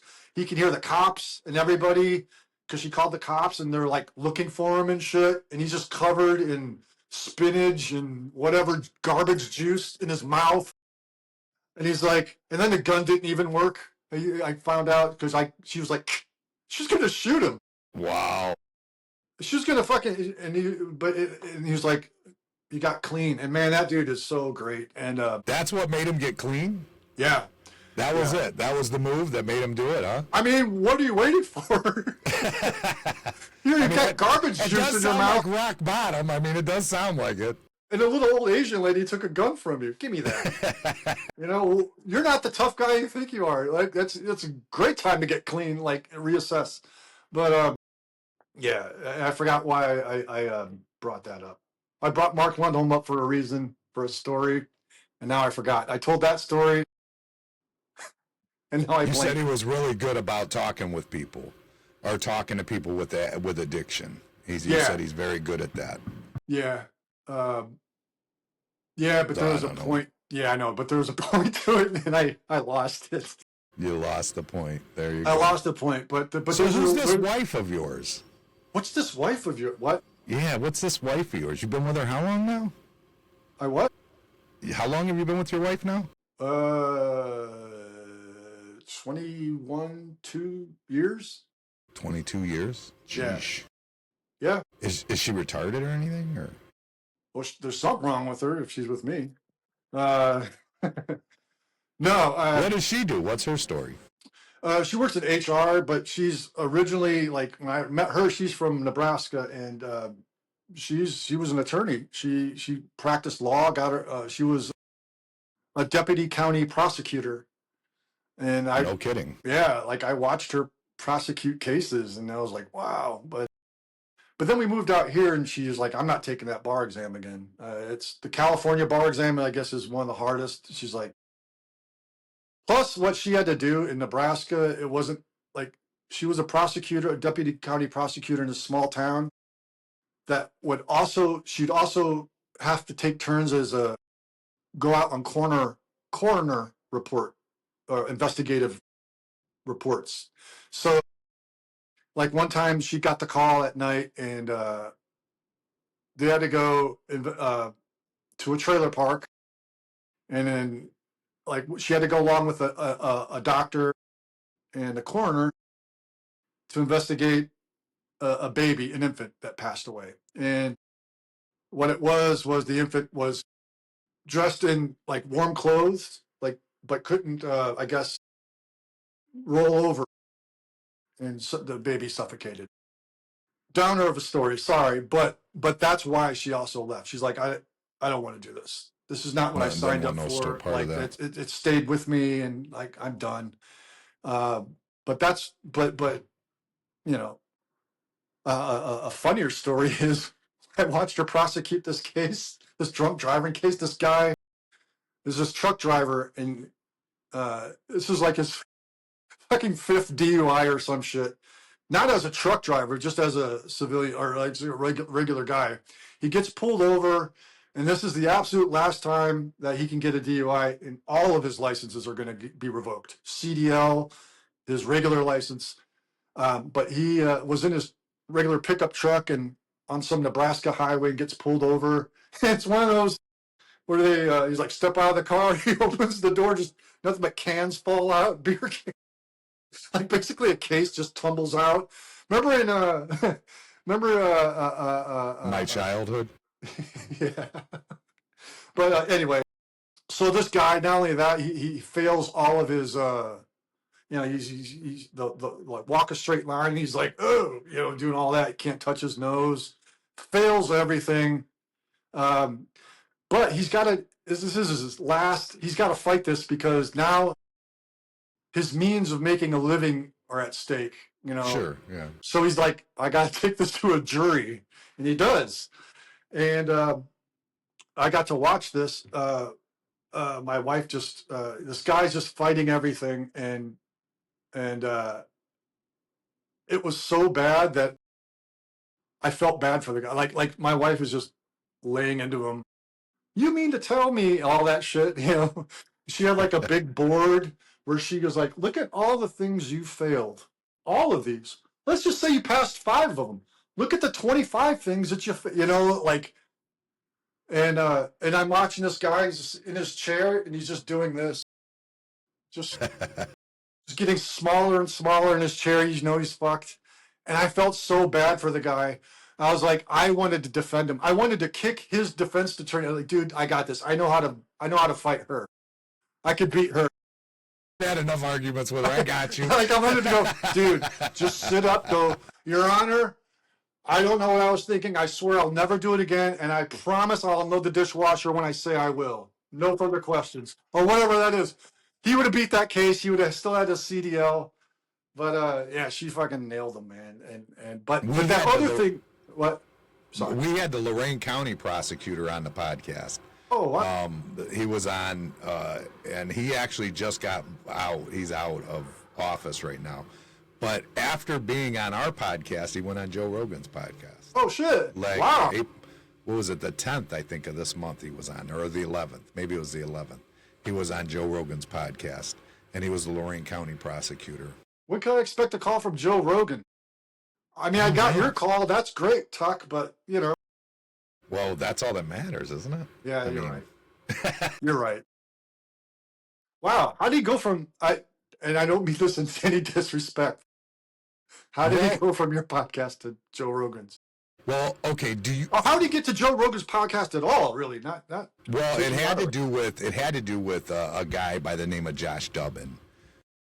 He goes around the country doing like innocent project type stuff, and one of the cases is in Lorain that he's trying to try. It's called the Ohio 4. If you want to look it up, you can look up the Ohio 4, and you can look at and look into the case. But it happened right here in Lorain, and he had a history. J.D. Tomlinson, who was our prosecutor here, he had a history because he had freed.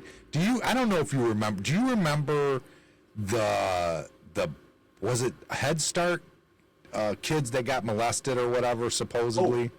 Do you remember that or no? I don't remember that. In Lorain? In Lorain, a woman and man both went. There was a bus driver and like maybe the bus driver assistant or something or whatever it was. They both ended up going to prison for years for molesting a kid, and there was pretty much no chance that it happened after the fact, and he actually got him off.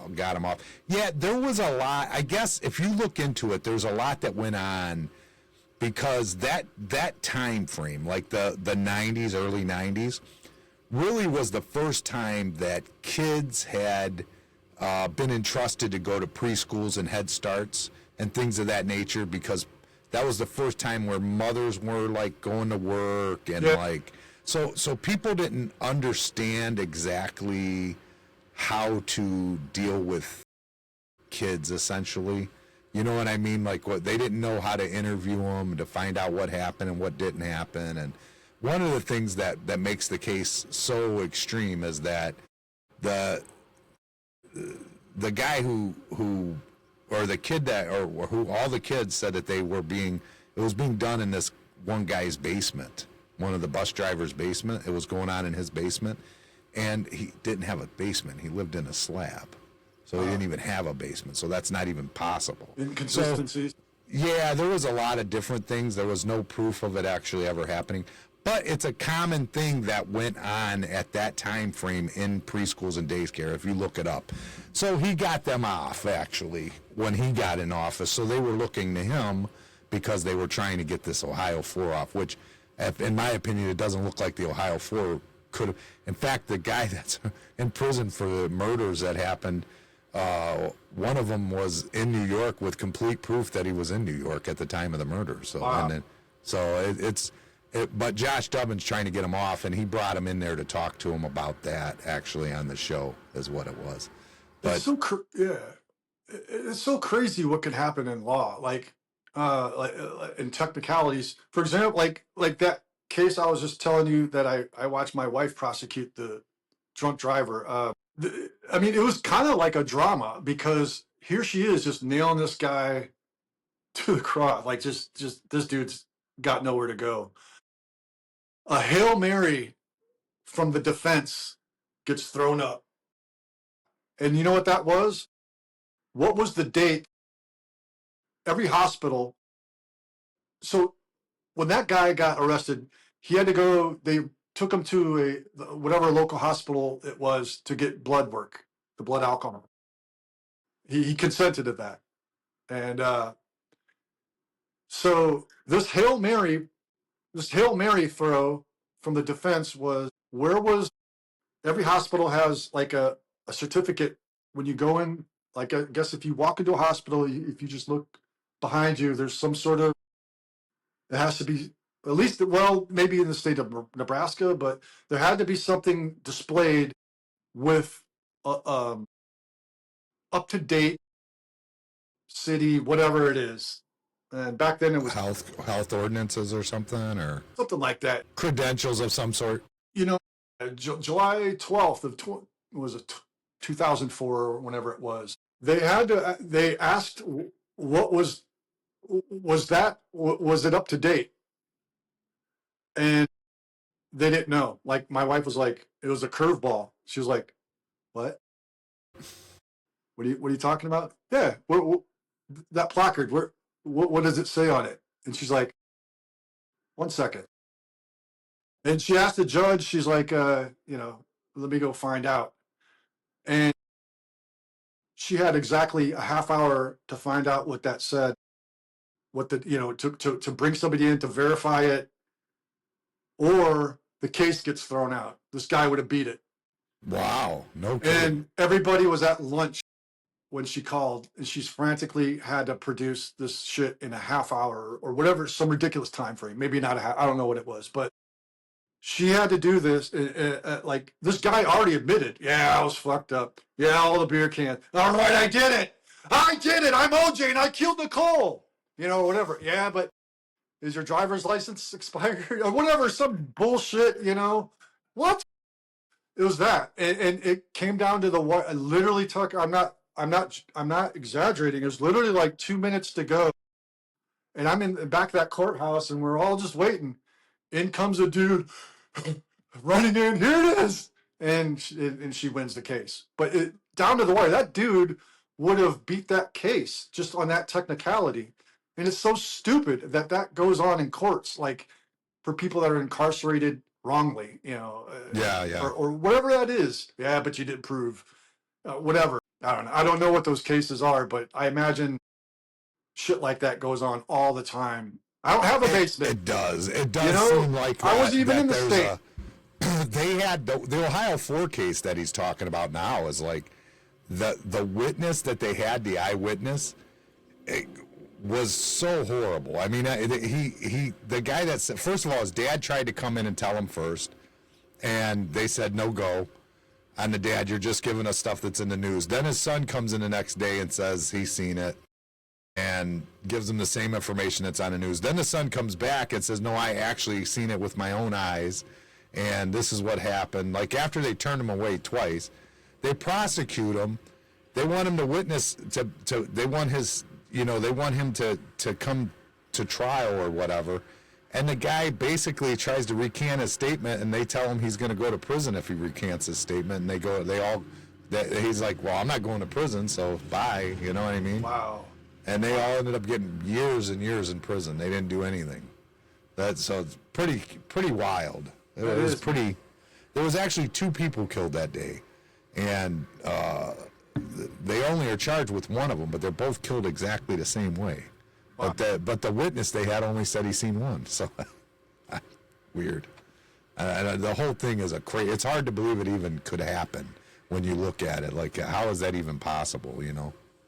Because I'll tell you why. I think, and maybe it's wisdom comes with a little age, the years in us, but we're all just people. We fuck up all the time. Institutions fuck up they're not these perfect, growing up, you're like the courts, all these institutions that you think they're just made up of people that are unhealthy eaters. They lie to themselves, just like you and me, anybody else. And they work with other people that are people, and they all do hive mentality, actor, we're all actors in some way, And egos. I don't want to be wrong. Now I don't want to look like a fool or whatever that is, man. There's so many, the dynamics and the complexities of human emotions and responsibilities that get shirked, that go to childhood. My dad said I was a fuck up. Well, I'm not a fuck up now. I sent that motherfucker to prison, Right. All that goes in, and then you're like, we're all those people. And I'm like, oh man, that's why things are fucked up, I think. Not fucked up, but we're just all trying. So no, it's not, and I'm okay with the fact that things happen, but when you see a correction or could make a correction, yeah, that's what I'm saying. Correction. Yeah, do the right that thing. correction, yes, for sure. When they knew that guy's in there saying, I made it up. Well, and by the way, it was for $1,000 reward, and they were drug addicts at the time. Him and his. So I don't know. The whole thing is but that's a whole story that you'd have to get involved. You could hear all about it on Rogan if you want to go listen to it. It's I think it was April 11th. It was just recently. Okay. But he's in the office. That was after he's out of office. Now, when we interviewed him was actually the day before Election Day. He was confident he was still going to win. But he shouldn't have came in the day before. I told him he should have came in a month before. Yeah. Because they basically brought him up on charges out here. It was really wild shit. They brought him up on charges, and then I don't even know all the signs that were out said vote JD out. That's all they said. It didn't say anything about who was getting voted in. It just said vote JD out. Jesus. And then, literally, I swear to God, the Friday after the election, they dropped all the charges. Wow. Yeah, it was wild. It was the craziest thing I've ever seen as far as political, like them interfering with politics. That was pretty rough. And he was a good dude. That JD's a good dude that was in power, He was a Democrat. The guy that's in power now is a Republican that was actually worked in his office and was a Democrat, and then all of a sudden he's a Republican running against him. The whole thing was wild. It was just completely wild. Yeah. See that shit, like, now I'm this, now I'm that. You were one thing before, and you don't just become something, I don't think. Well, my problem is that the Trumpers that are out there now, the policies that they believe in Trump, to me, are the same as Clinton. So if somebody was a Democrat in the Clinton era, I can agree with them being a Republican. It makes sense. I mean, that Trump has brought that type of policy in there. I mean, people don't see it that way, but if you really look at their policies, they're the same. It's another Clinton term. I mean, his policies are pretty spot on to it, other than this tariffs and all this stuff which I think will work, but what do I know? Yeah. I'm an idiot. I know I don't know nothing, but I think it'll work. To be truthful, I stopped following politics after the election. I'm emotionally done with it because It's a good idea. here's why. It's not because I'm lazy. It's not because, and I'm not a Republican. I'm not a Democrat. That election broke me. I'm Broke everybody. The like last 8 years broke everyone. How's yeah. that? But what I'm saying is like I'm done with the drama and the emotion, the emotional need for me to be invested to watch the news. This is what's going on every day. This is what, you know, there's a lot of other shit that's going on that doesn't get covered too. And I'm sick of car wrecks. I'm sick of, if it bleeds, it leads. I'm done with it. I'm over. Yeah. I'm too old for that shit. Like uh, I know what these next 4 years, like, I don't know. Believe whatever you want to believe, but however it's covered, I don't want no part of it. I'll vote. I'll do my research, but I've sadly, it's probably not the best thing, but there are people from Ohio like, hey man, are those fires close to you? I'm like, what fires? Really? That's how you weren't even watching it. I wasn't, and like that's dangerous. So, but I do have like I did wind up downloading. It's like a wildfire app, and it gives me alerts if something's close by. But like I think I it's honestly okay just now. want to I talk. think they got the woods wet again now. What's that? I think they got the woods wet there again now. I think Yeah, they're everything's okay. yeah. It's been I written. think Back we're in good shape now. right now. We are, but you know, summer's coming. It's gonna be hot again. Santa Ana winds are gonna blow. Fire. It's gonna be fire. It's every year, and they just get closer and worse. But anyway, I just decided to stop following news and like YouTube, like just blocking anything. I don't want to hear it. Here's what my news feed is like on YouTube. We have YouTube Premium. I'm watching. It's some woman that's in bird rescue. She rescues these birds, these parrots and shit, and she teaches them to dance. I'm that guy now. Cat videos. I want a parrot. I do. Oh, they're so cool, man. They are. My mom had one that somebody gave her that was like the feathers were coming off. That thing was the coolest thing ever, dude. I loved that thing for Parrots are the really little cool, bit of time I spent with it. They live really long too. Like they outlive a lot of owners, sadly, and that's what she rescues these birds and brings them to health. And like that's what I fill my day with now. Like because I feel all of us we're more No, we're that's closer. horrible. That's we're horrible. closer than we are. Get away from the cat videos. What? Get away from the cat videos. Do some work, man. You know what's funny is sometimes I'll watch these cat videos on YouTube. It's just this this video after video of all these cute kittens and dogs and shit.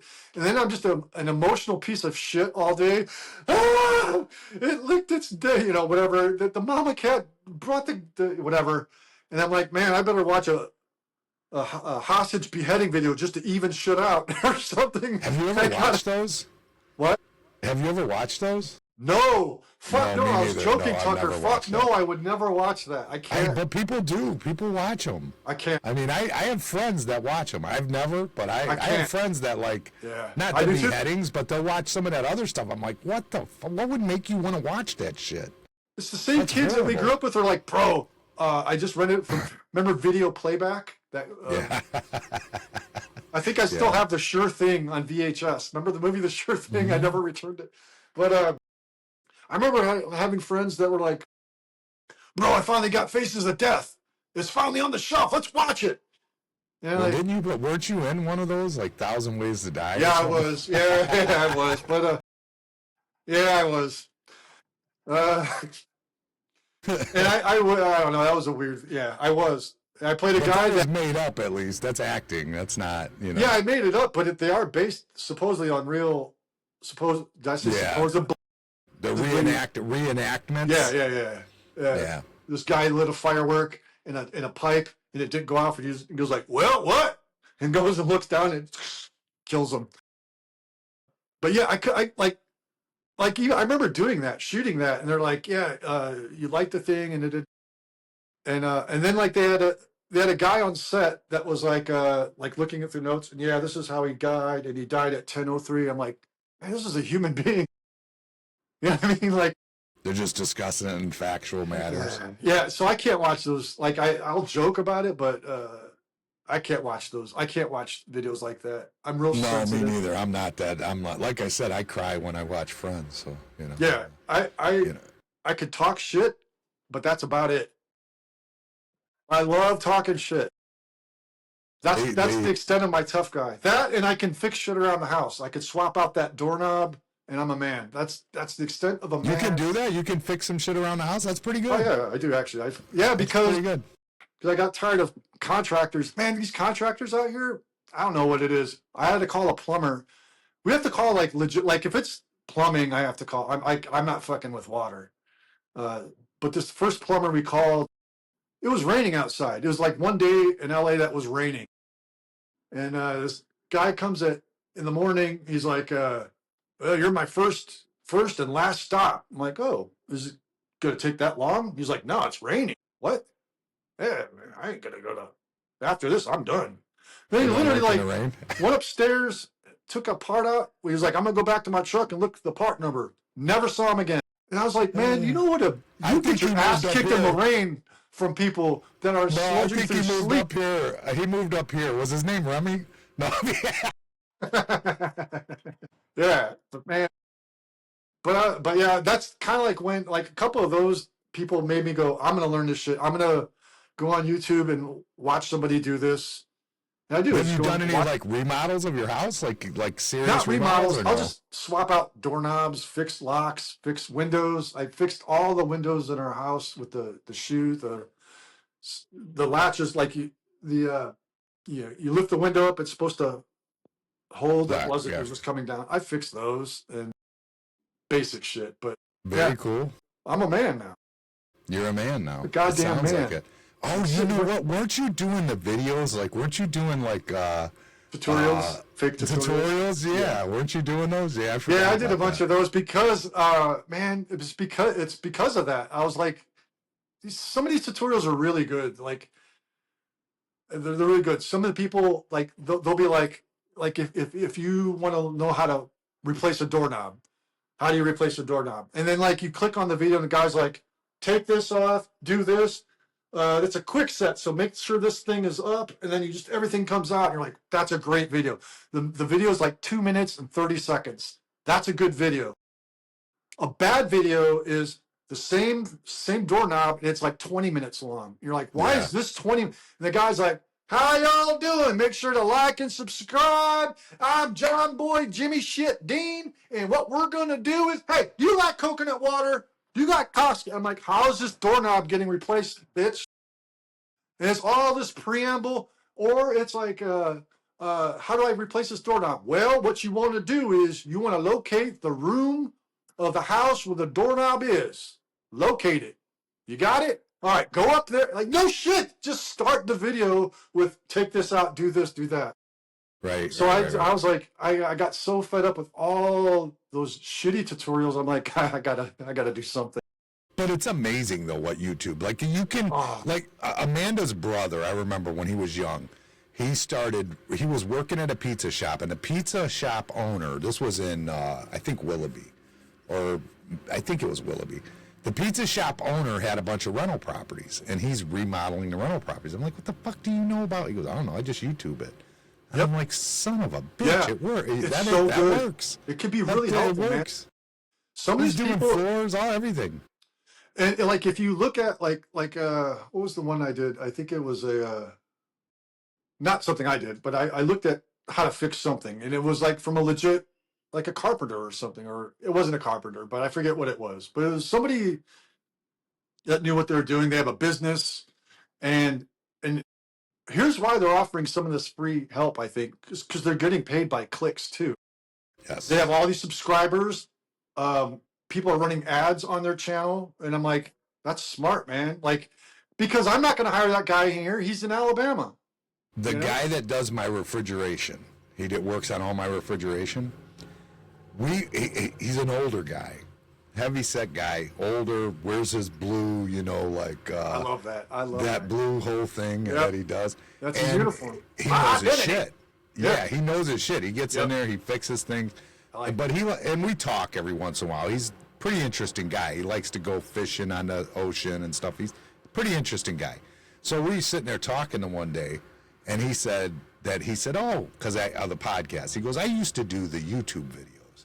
And I go, what do you mean? He goes, you know, like when I would repair things, I'd set up the camera and a light, and I would walk people through what I was doing. I go, really? You? Like, you'd never think of this guy. Yeah, I mean, he looks like our grandpa looked. You know what I mean? Like what he looks like. Yeah. And you'd never think it in a million years. He goes, yeah. He goes, I made a bunch of money off of it, but I never figured out how to get the money out. And I go, what? He goes, yeah, there's a lot. I think, he goes, I don't remember how much it was exactly. He goes, but I just left it there. I figure it's there. It's safe. You know what I mean? I go, I'd pull that money out, dude. I wouldn't take that chance. Yeah. So the one day he rolls up, he's got a brand new Mercedes service van. I'm like, what the hell? He goes, I figured out how to get the money out of Gucci suit and shit. He's got ice on his knuckles. Yo, what's up, man? His teeth are He's grilled. got one of those big, tall Mercedes, like, nice-ass van. I'm like, holy shit, dude. I think he said he had 35 grand in there from doing these videos. Yep. And he would go, like, because he'll work on air conditioners on rooftops, or, you know, a lot of these have, like, remote condensers, these coolers, so they'll be up on a roof. He would just go take his camera, set it up, and he'd walk you through what he was doing. I love those guys. Mean? They're so useful. Like, because it's like, you know, when you went to an apprentice school, you're watching somebody work. Hey, and they're like, a lot of these tutorials are that. They're like, hey, man, so Tucker, you want to do this and this and this. And it's like having your own guy there. And then, like, you can kind of practice fixing all your shit at home by yourself where nobody will know where you fucked up to make fun of you and get good at it. And then like, yeah, like now I can do a lot of stuff around the house because, man, YouTube is really awesome, man. It's probably one of the best things to come out. I just started this morning trying to look at video editing because I want to start doing a little more of, most of what I do, I just do live. And then just whatever it is, I put it out. I don't care. You got to chop it up. I want to start getting video editing. I do that, but I do that with Opus Cuts or whatever. You just load the video on there, and it makes them for you. It just goes through, and you can adjust it. You can add to it. You can take away from it. Opus Cuts is actually really, really good. It's AI.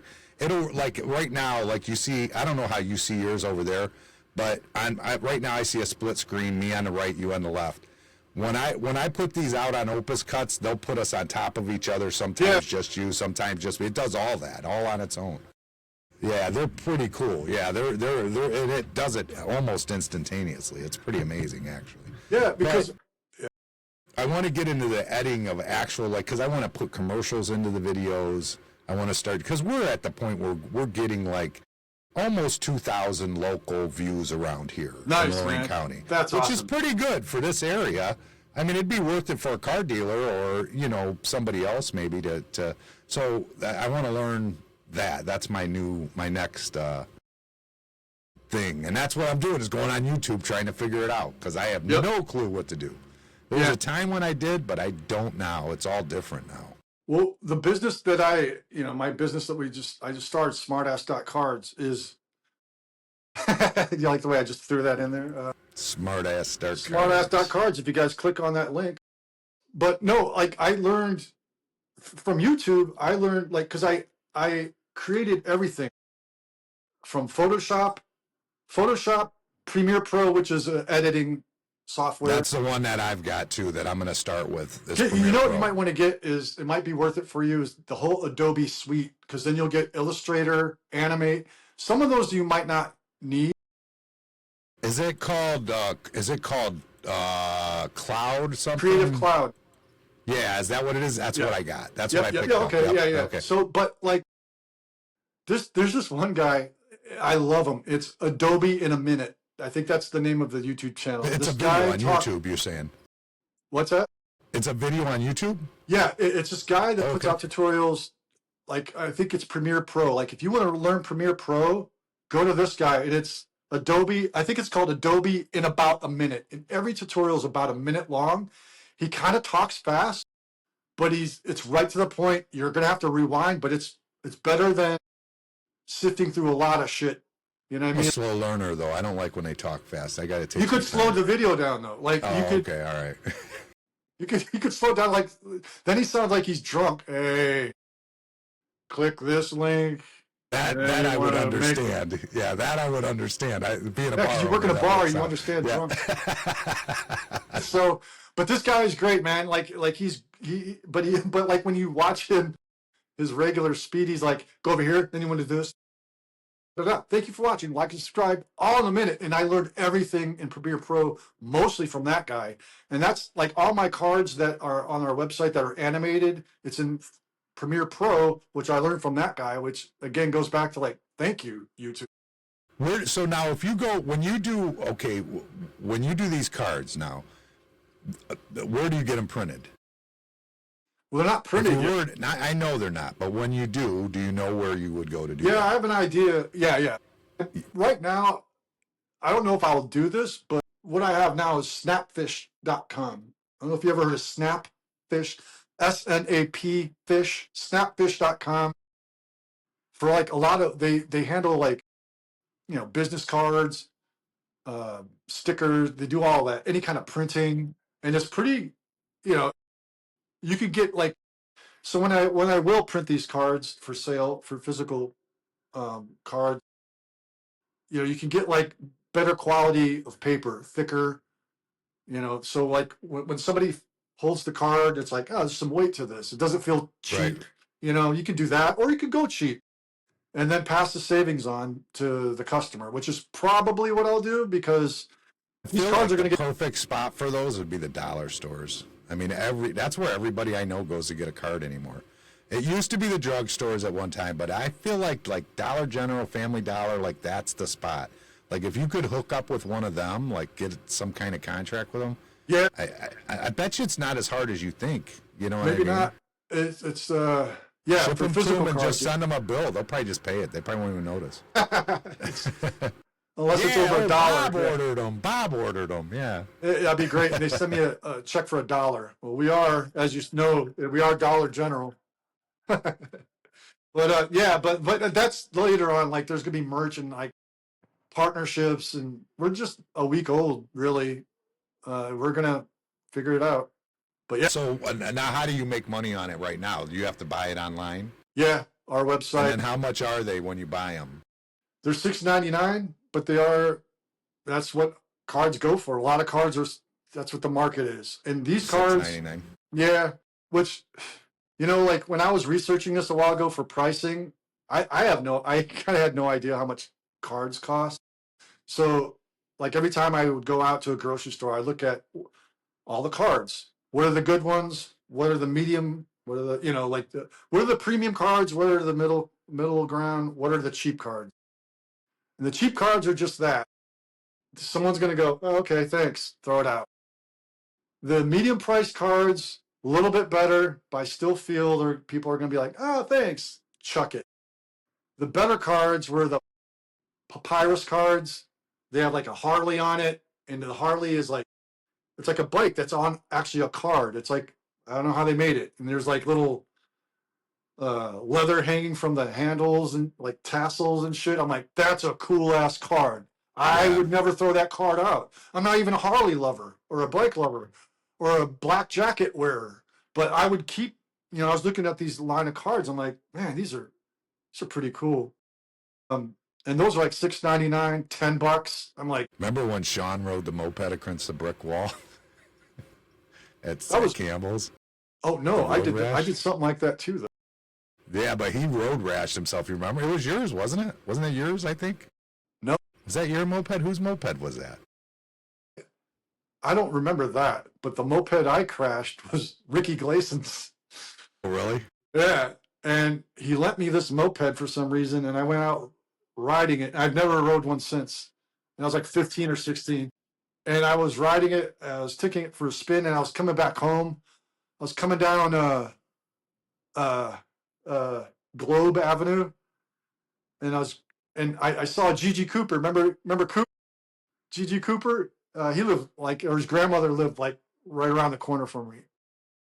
I was riding this moped, and all I hear was like, "Yo, Beaker!" And I was like, "Coop, what's up?" And I was flipping him off, and as I was flipping him off, I didn't realize I was like veering over, and my front tire hit the curb, and I went head into a light pole, a utility pole, and I was knocked the fuck out.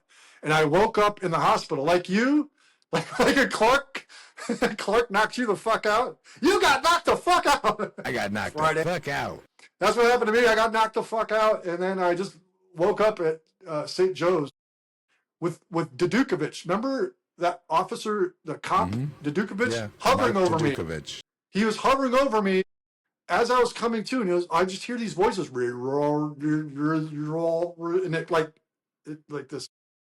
Everything was matching up, like the speed was off, and then it started like coming into focus, and I just saw him hovering over me with that dumb porn mustache, and he was like, "I'm gonna haul your ass to jail. Whose bike was that? Did your license?" It was like just grilling me. I'm like, "Where am I?"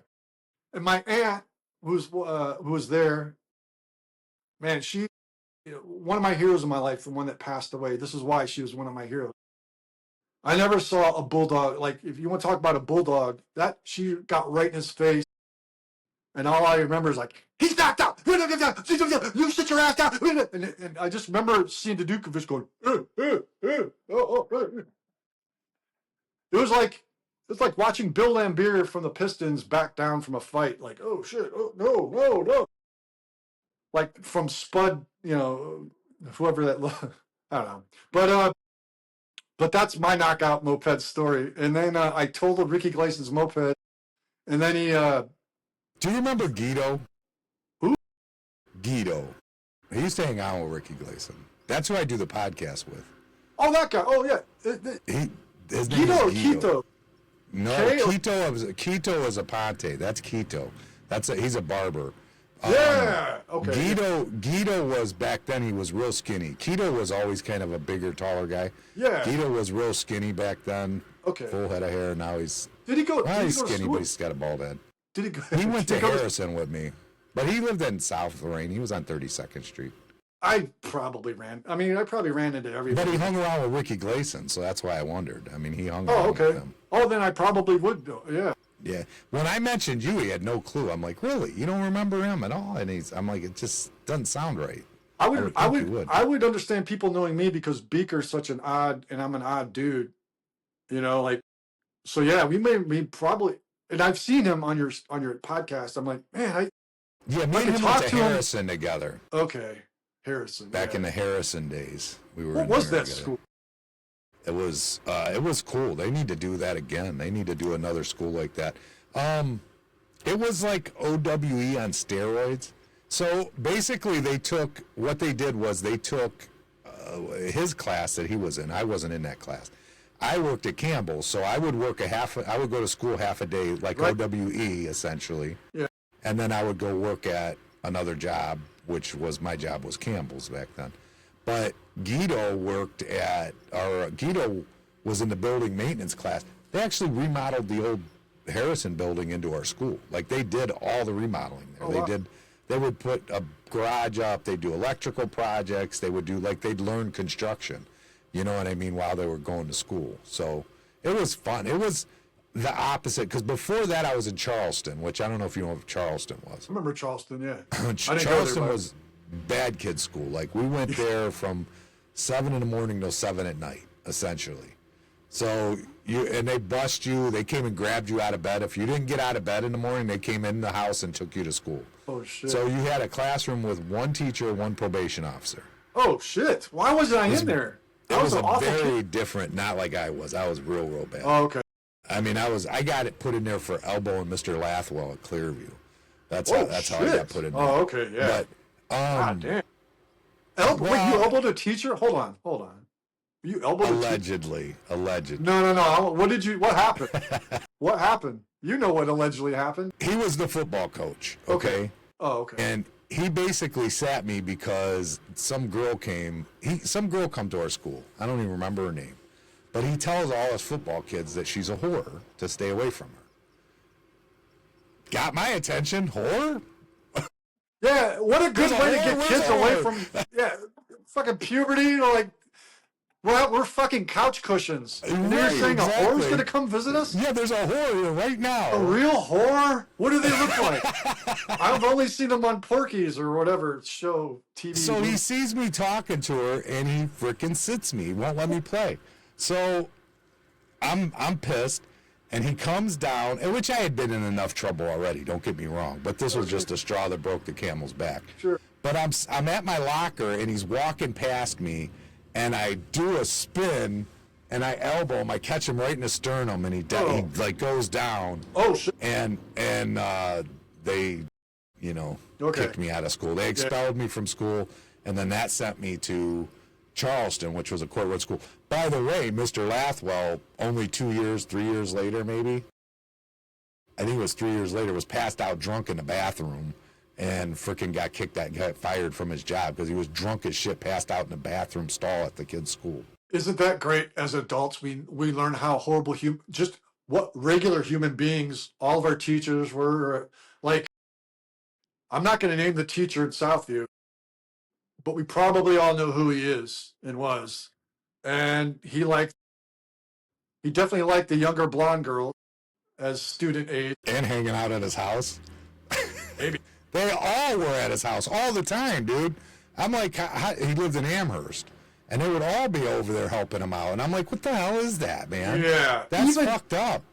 Yeah. That's like, I always thought that was fucked up. I mean, Yeah. but I know a lot of girls that went there, and I've never heard a bad thing.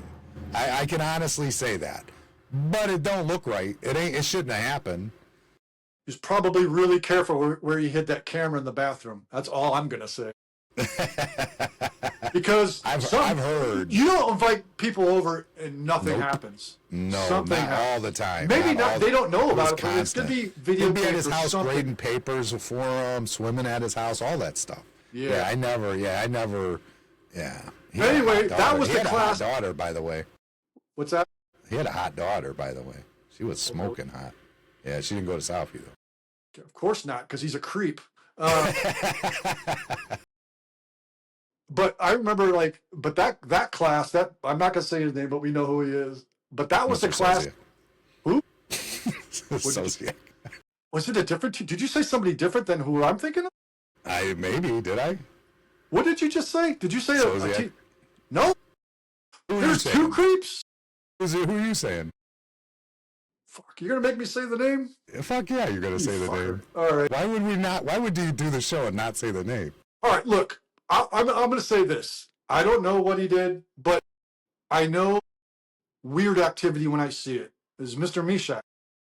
Oh yeah, I've heard that too. I've heard that too. Actually, but I think Sosiak was worse. Actually, I didn't know that guy. Oh wow. Yeah, I think he was worse. I'm pretty sure.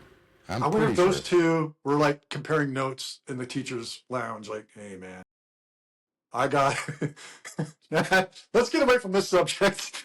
But what I'm saying is, like, when you grow up and you're like, this motherfucker is that person, and you kick me and Eli out for mom jokes every day, you monster. But in all fairness, if he was being good, he was being good and he wasn't doing anything wrong. It just did not look right. It didn't. Yeah. It didn't look right. It didn't. No. I mean, that's what I'm saying. Look right. It did not appear right. I wouldn't let my daughter do it. I tell you that much. I think that's the test. The parents that allowed that too. You know what I mean? I think so, in my opinion. I think that's the real test. Is like, would you let your daughter do it? No. Why did you have that much of a response? That hard of a, because you feel something, and maybe it's not right. We don't know. We never, he was never. I don't know if they were ever tried in a court of law, but I know it looks weird. And as an adult, now I know even more things. Like, come on, young girls, dude. Come on, dude. Yeah. Which brings me to this question, and this may be a messed up question. Is it wrong as an adult male to remember hot girls that we went to school with and still think of them that way? Nope. Or are you a creep in your 51 or 52-year-old body thinking about that 16-year-old? But when you're thinking about her, you were 16 at the time too. You know what I mean? I mean, I that would be like if I had a memory of sex at that age. Not that I do. I regret bringing this up right away. Is that horrible? Yes. You know what I'm saying? Like, that would be the same thing if I had. But I honestly don't remember that much about I'm it. not saying like you're not having fantasy. What I'm saying is like you remember who was really attractive? Becky Karras and Shelley Reber. Right? How Yes. awesome were they when we were growing up? But like as a man, sometimes I'm like, hey dude, they were 16. They were 17. You know what? But I'm not thinking of them. I'm thinking in my 16. Have you seen Becky on Facebook? Yeah. Her daughter looks exactly like her. That's crazy, identical. I mean, you would see her and go, that's Becky. Like, you would never even know the difference. Yeah. She looks exactly like she did. That's exactly. Crazy. Yeah. Yeah. It's like Ice Cube's son when he was in that movie Straight Outta Compton. I'm like, you look just like your dad did. You got the eyebrows and the goddamn. I'm looking at Ice Cube from 1988 or whatever. Like, that's crazy. That's it too. Some of these people, like, it's not even like who was hot and not to be creepy about it, but like Ice Cube, I still see him as I remember when I first listened to NWA. He had a Jerry curl then. Like they all had hair and clothes that reflected those times. And sometimes I still see them as that. Like I'm like, I just remember hearing it in the dish room, Pee Wee and Vic constantly. You know what I mean? Running that all the time. Dope man. Hey man, give me a hit. Dope man. Yo man, fuck that shit. And then that was so great. great. When we used to do the electric slide in the dish room and shit? Remember that? We'd have everybody back there. Those are good times. Those are good awesome times. Those are some of the best times of my life, man. That dish room. I never wanted to be in the front of the house. That sucked. No radio. People. Were you there when Miss Campbell fell? When what? Miss Campbell fell? No. Were you there? Oh, wait, I think I was. When we all ran out front laughing? You don't remember that? Oh, no, you were carving. I think. We were in the back of the house. She slipped and fell, me, Vic, Pee Wee, everybody. Dude, and Victor's the only one. No, I think it was Pee Wee. Pee Wee goes, did anybody check to see if she was okay? And we're just like, oh, fuck, no. You motherfuckers. God damn. We just had to get out of there because we were going to laugh and she was going to be pissed. Miss Campbell said, you know how, yeah, I mean, she was an older woman, obviously. Beautiful, classy lady. Real classy. I really lady. I love the Campbells, man. They're great people to work for, and I like them as people. But I remember one time, Miss Campbell, because I think I brought back a turkey carcass that still had some meat and shit on it. That could have been, maybe 2 more servings onto somebody's plate. Right. And man, she took me to school. She was like, but in a nice way. Like she was like, well, there's some meat on here. We need to get this and da. Like I basically got busted in front of the owner, and she was like, here, let's look at this bird. And she like, I don't know if this is a word, but de-meated the carcass. That sounds like one. I don't know. I mean, it's all the deboning, so. Yeah, she picked all the meat off of it. All right. But then when she's like, and now we're going to flip it over. And she flips the carcass over and she's like, spins around. She's like, now in here. And she's like, pry like some carcass. And she's like, this, I'll never forget this. Because you know how classy she was, man. Yeah. But she's peeling this turkey carcass. She goes, this is the asshole right here. There's meat in there. And when she did that, she's like, this is the asshole. And she pulled it apart like it splashed Daryl Hannah eating lobster. Just going, she's like, she does that. And I remember because she's classy, but she said, this is the asshole. And I remember just I puckered, like my asshole puckered up. Like, right, yeah. That's this woman's capable of doing. Maybe that was a veiled threat. Hey, de-meat this, or this is what I'm going to do to your asshole. I don't know. Yeah. But they were great, man. It was just such a. I remember one time I dropped a whole thing of coffee mugs and broke a bunch. Mr. Campbell was pretty upset. He's like, God, it's coming out of your pay. And then about 2 minutes later, he's, no, it's not. And then I saw Mrs. Campbell behind him. She was like this. She was going, it's okay. Like, Yeah, she was a sweet. I remember one time I cleaned and I got bleach all over some new pants I bought. She went out and bought me a new pair. Because I bleached up my pants that I had just bought. And I was a porter at that day. But That's I right, came in you and were. cleaned the bathrooms. I remember that. Yeah. But I have to go, believe it or not, cook here at my restaurant today because I guess she got rid of somebody she asked me to cover for her. So Oh shit, man! I have to go cook. I'm the cook, and I gotta when we cook here, we got to do dishes too. So it has that smell, dude. The Man, you better have exact some same NWA smell. in that kitchen. That'll make time to go Exact by same quick. smell. Exact. The odor is exactly the same in that dish room. Yeah. It blows my mind. It's shockingly Put close. put NWA and the Posse on, and just hit rewind. Just play it all, man. Or some Janet. I remember one time Sean Cook and I singing Janet Escapade. Paid to have a good time. I'm like throwing shit in the dishwasher. Like it was so fun. But all right, man. Thanks for That was having me good on. times. I thank you. And you know what? Do me a favor, and when you get a chance to make a little commercial or something, shoot it over to me, and I'll make sure we add it into the podcast. thanks, 'Cause man. I know that the people around here would love to support you, anyways. That's and do awesome. I something appreciate for it. you. Thanks, man. On Yeah, that but stuff. this is fun, man. So many people. There's a lot of podcasts. Everybody has a podcast, and Yeah. not all of them are fun. But like this was fun because maybe it's because we grew up together and we have a lot of shared history. Yeah. But I've watched your podcast before, and you have a good flow to it. Like even with people that you didn't maybe grow, or well, Gito. Did you know him when we? We went to When did you Harrison meet together. him? We went to Harrison together. Oh, that's right. Yeah. You did say So that. we Yeah, so okay. we were like 15 or something like All that. right, so you have know a what I mean? comfortable. That's probably why too. But that's good though. Like it, you should have some comfortable people. Your people you're comfortable with, and you do, and it makes for I think a more relaxed, fun show when you can. Because I watched you guys kind of go back and forth a little bit, and I like that. Like you guys have a Gary Payton Sean Kemp relationship. And Well, you yeah, I'm fucked a up. very positive person, and he's a negative dickhead. So that's just how it goes. I mean, you got to have, it's like a battery. You got to have both ends of it. You know what I mean? I agree. So I'm the positivity, and he's a negative dickhead. Holy shit, you're the positivity? Fuck. That's great, man. It's All great. right, Thanks I'm for gonna having go me. cook. Hey, when you come in town, come sit in the studio. We'll have a good Dude, time. of course. I'm gonna Yeah, come. that'll Well, I be- don't that'll drink be anymore, blast. but I'll order some Coke. That's some all right. You wings. don't have to. We'll hang out up in the studio and have a blast. Where We'll is have your a good studio? time. It's not in the. It's not at your bar. Yeah, it's right above it. Oh, okay. Yeah, it's above it. I have like a big office up here, and it's actually, you would be shocked how much room's up here. So you There's live there, don't you? Do you no, live at that? well, my wife would say yes, but no, I do not. All right. Nice. All right, man. Well, All have a right. good night, man.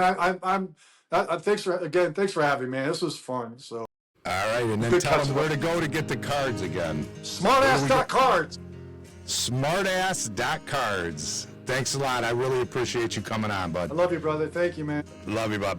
Bye. See you. How do I leave? Yeah, you're off right there. Just hit leave.